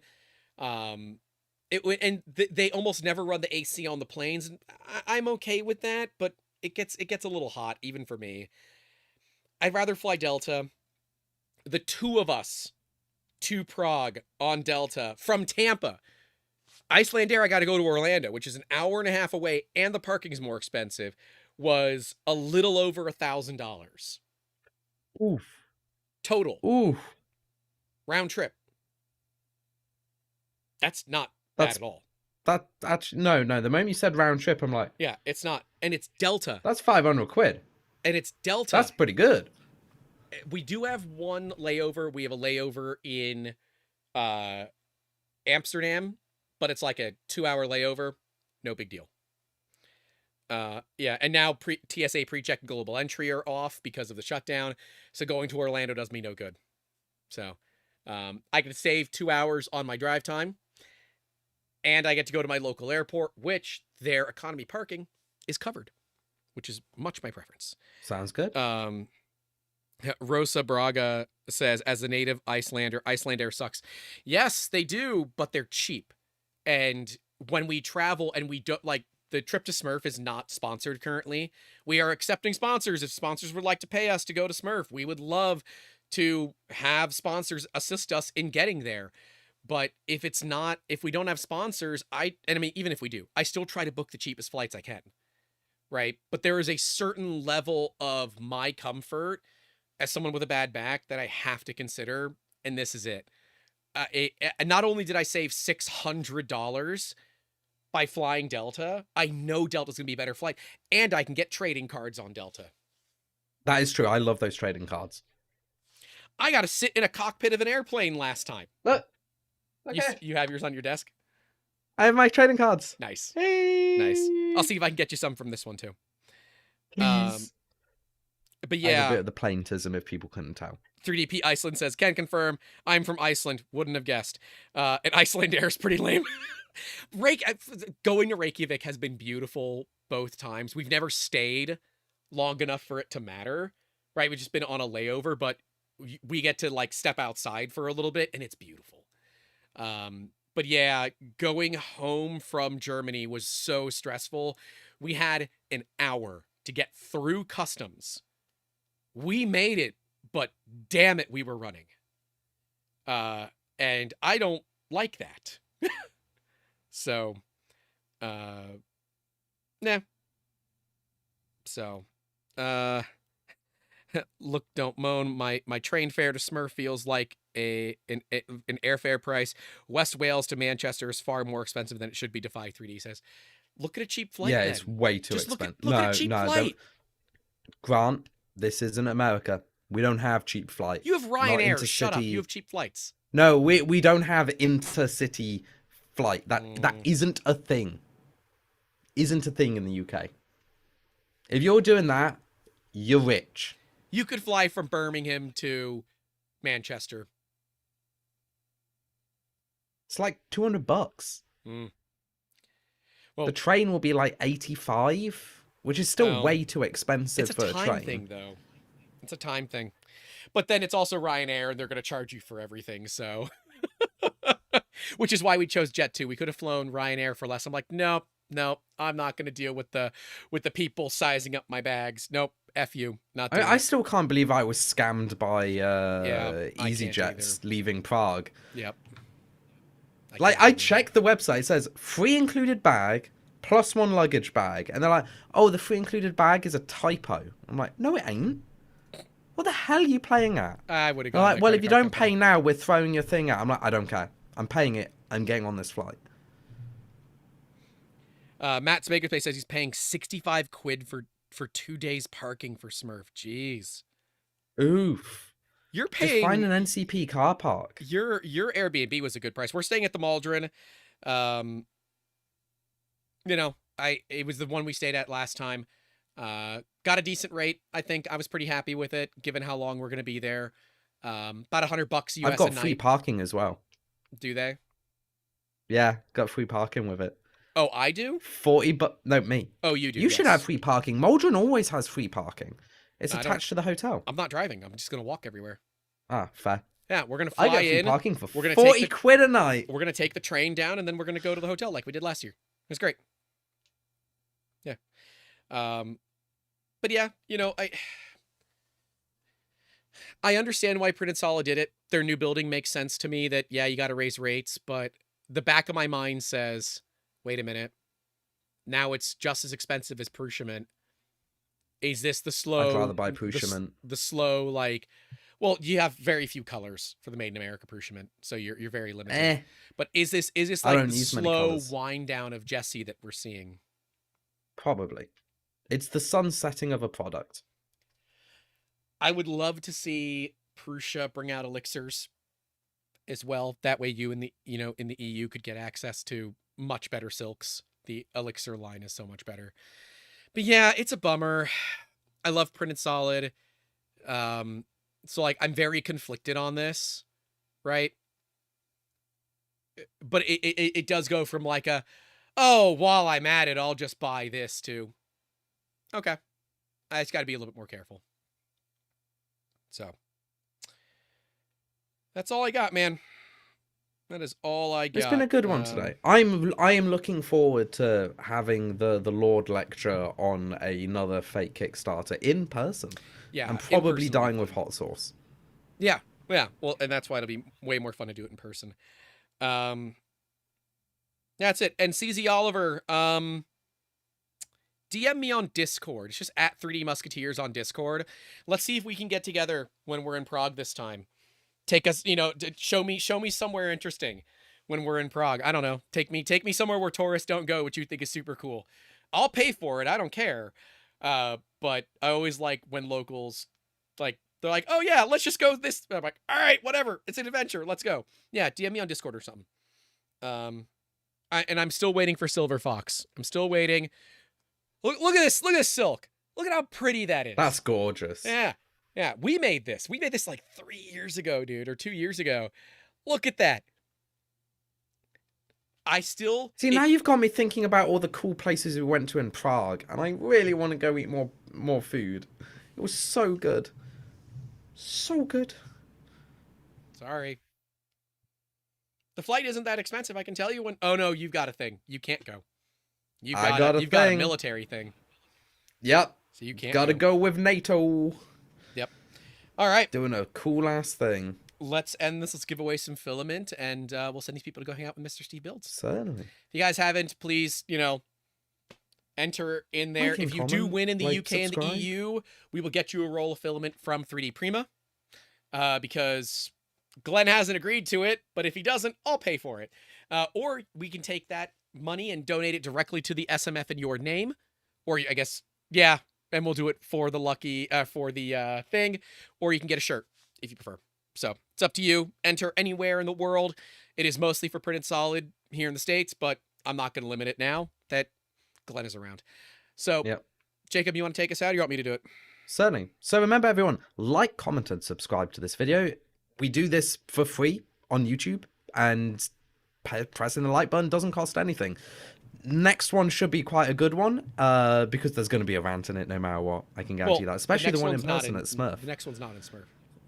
Oh, no, I'm just saying there will be a rant. Oh, yes. I always rant. I love ranting. It's like my character thing as I rant now. But the Smurf one in 2 weeks will be in person, so definitely like and subscribe to see that.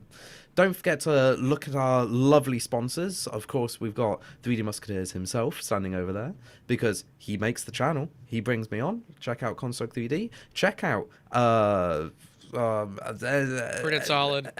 Printed Solid, there we go. I was going to say the actual brand of what they make.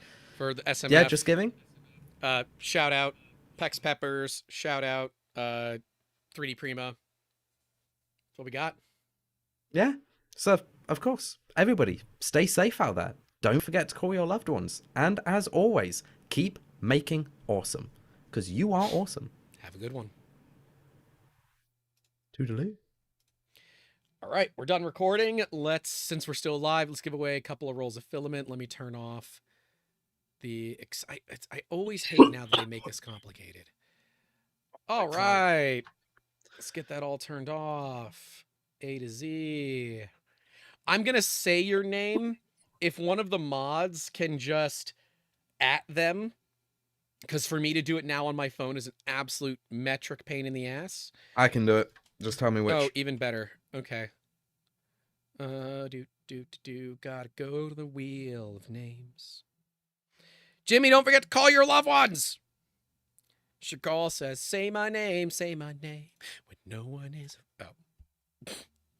Why is Wheel of Names such a terrible website? Oh my God. It takes forever to load. Oh, fuck. The remuxing is stuck at 65%. Why? Stop with the cussing. We're trying to be a family-friendly channel. I've only got 50 gigs left of my hard drive. Oh no. Jacob. All right, I'm gonna paste them into our notes thing. Okay. If they win, if they're actually a winner, and then you can at them in the chat. They must be present to win. I gotta find them first. Okay. Oop. Crap. Oh, God. It's going to be like that, I see. Okay. Where is... First one is Michael Comanci. Jacob will at them in the chat for me. Oh, I'm not seeing and the second one, since we were only going for 2 hours...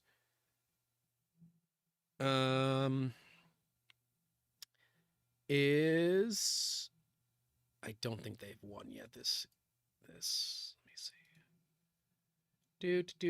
Nope, they haven't. Michael Comanci doesn't have an at, so they might not be here. No win. We don't redraw. It's just, you either win or you don't.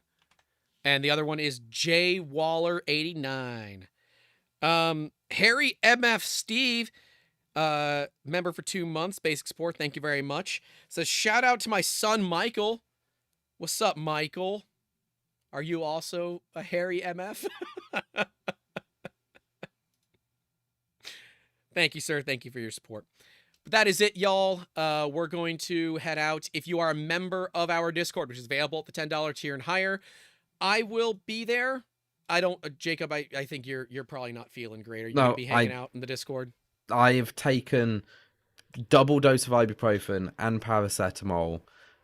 I need a strong alcoholic beverage, some form of nicotine, and a 12 gauge round to the back of the head. Ah, well, I mean, I can do one of them. I'm not going to tell you which one. All right, y'all. We're going to go send you to go hang out with Mr. Steve Builds. Go tell him we said hey, because it's going to be very difficult for me to get over there and see him. But that is it. We will see you all in the next one. If you are a part of our Discord, we'll be over there, and I'm going to at everybody in the Hangout section. So take care. See you later. Don't do stupid things. Dying. It's fine. Yep. Stay alive, Jacob. Be like the Bee Gees. Stay alive. Okay, bye.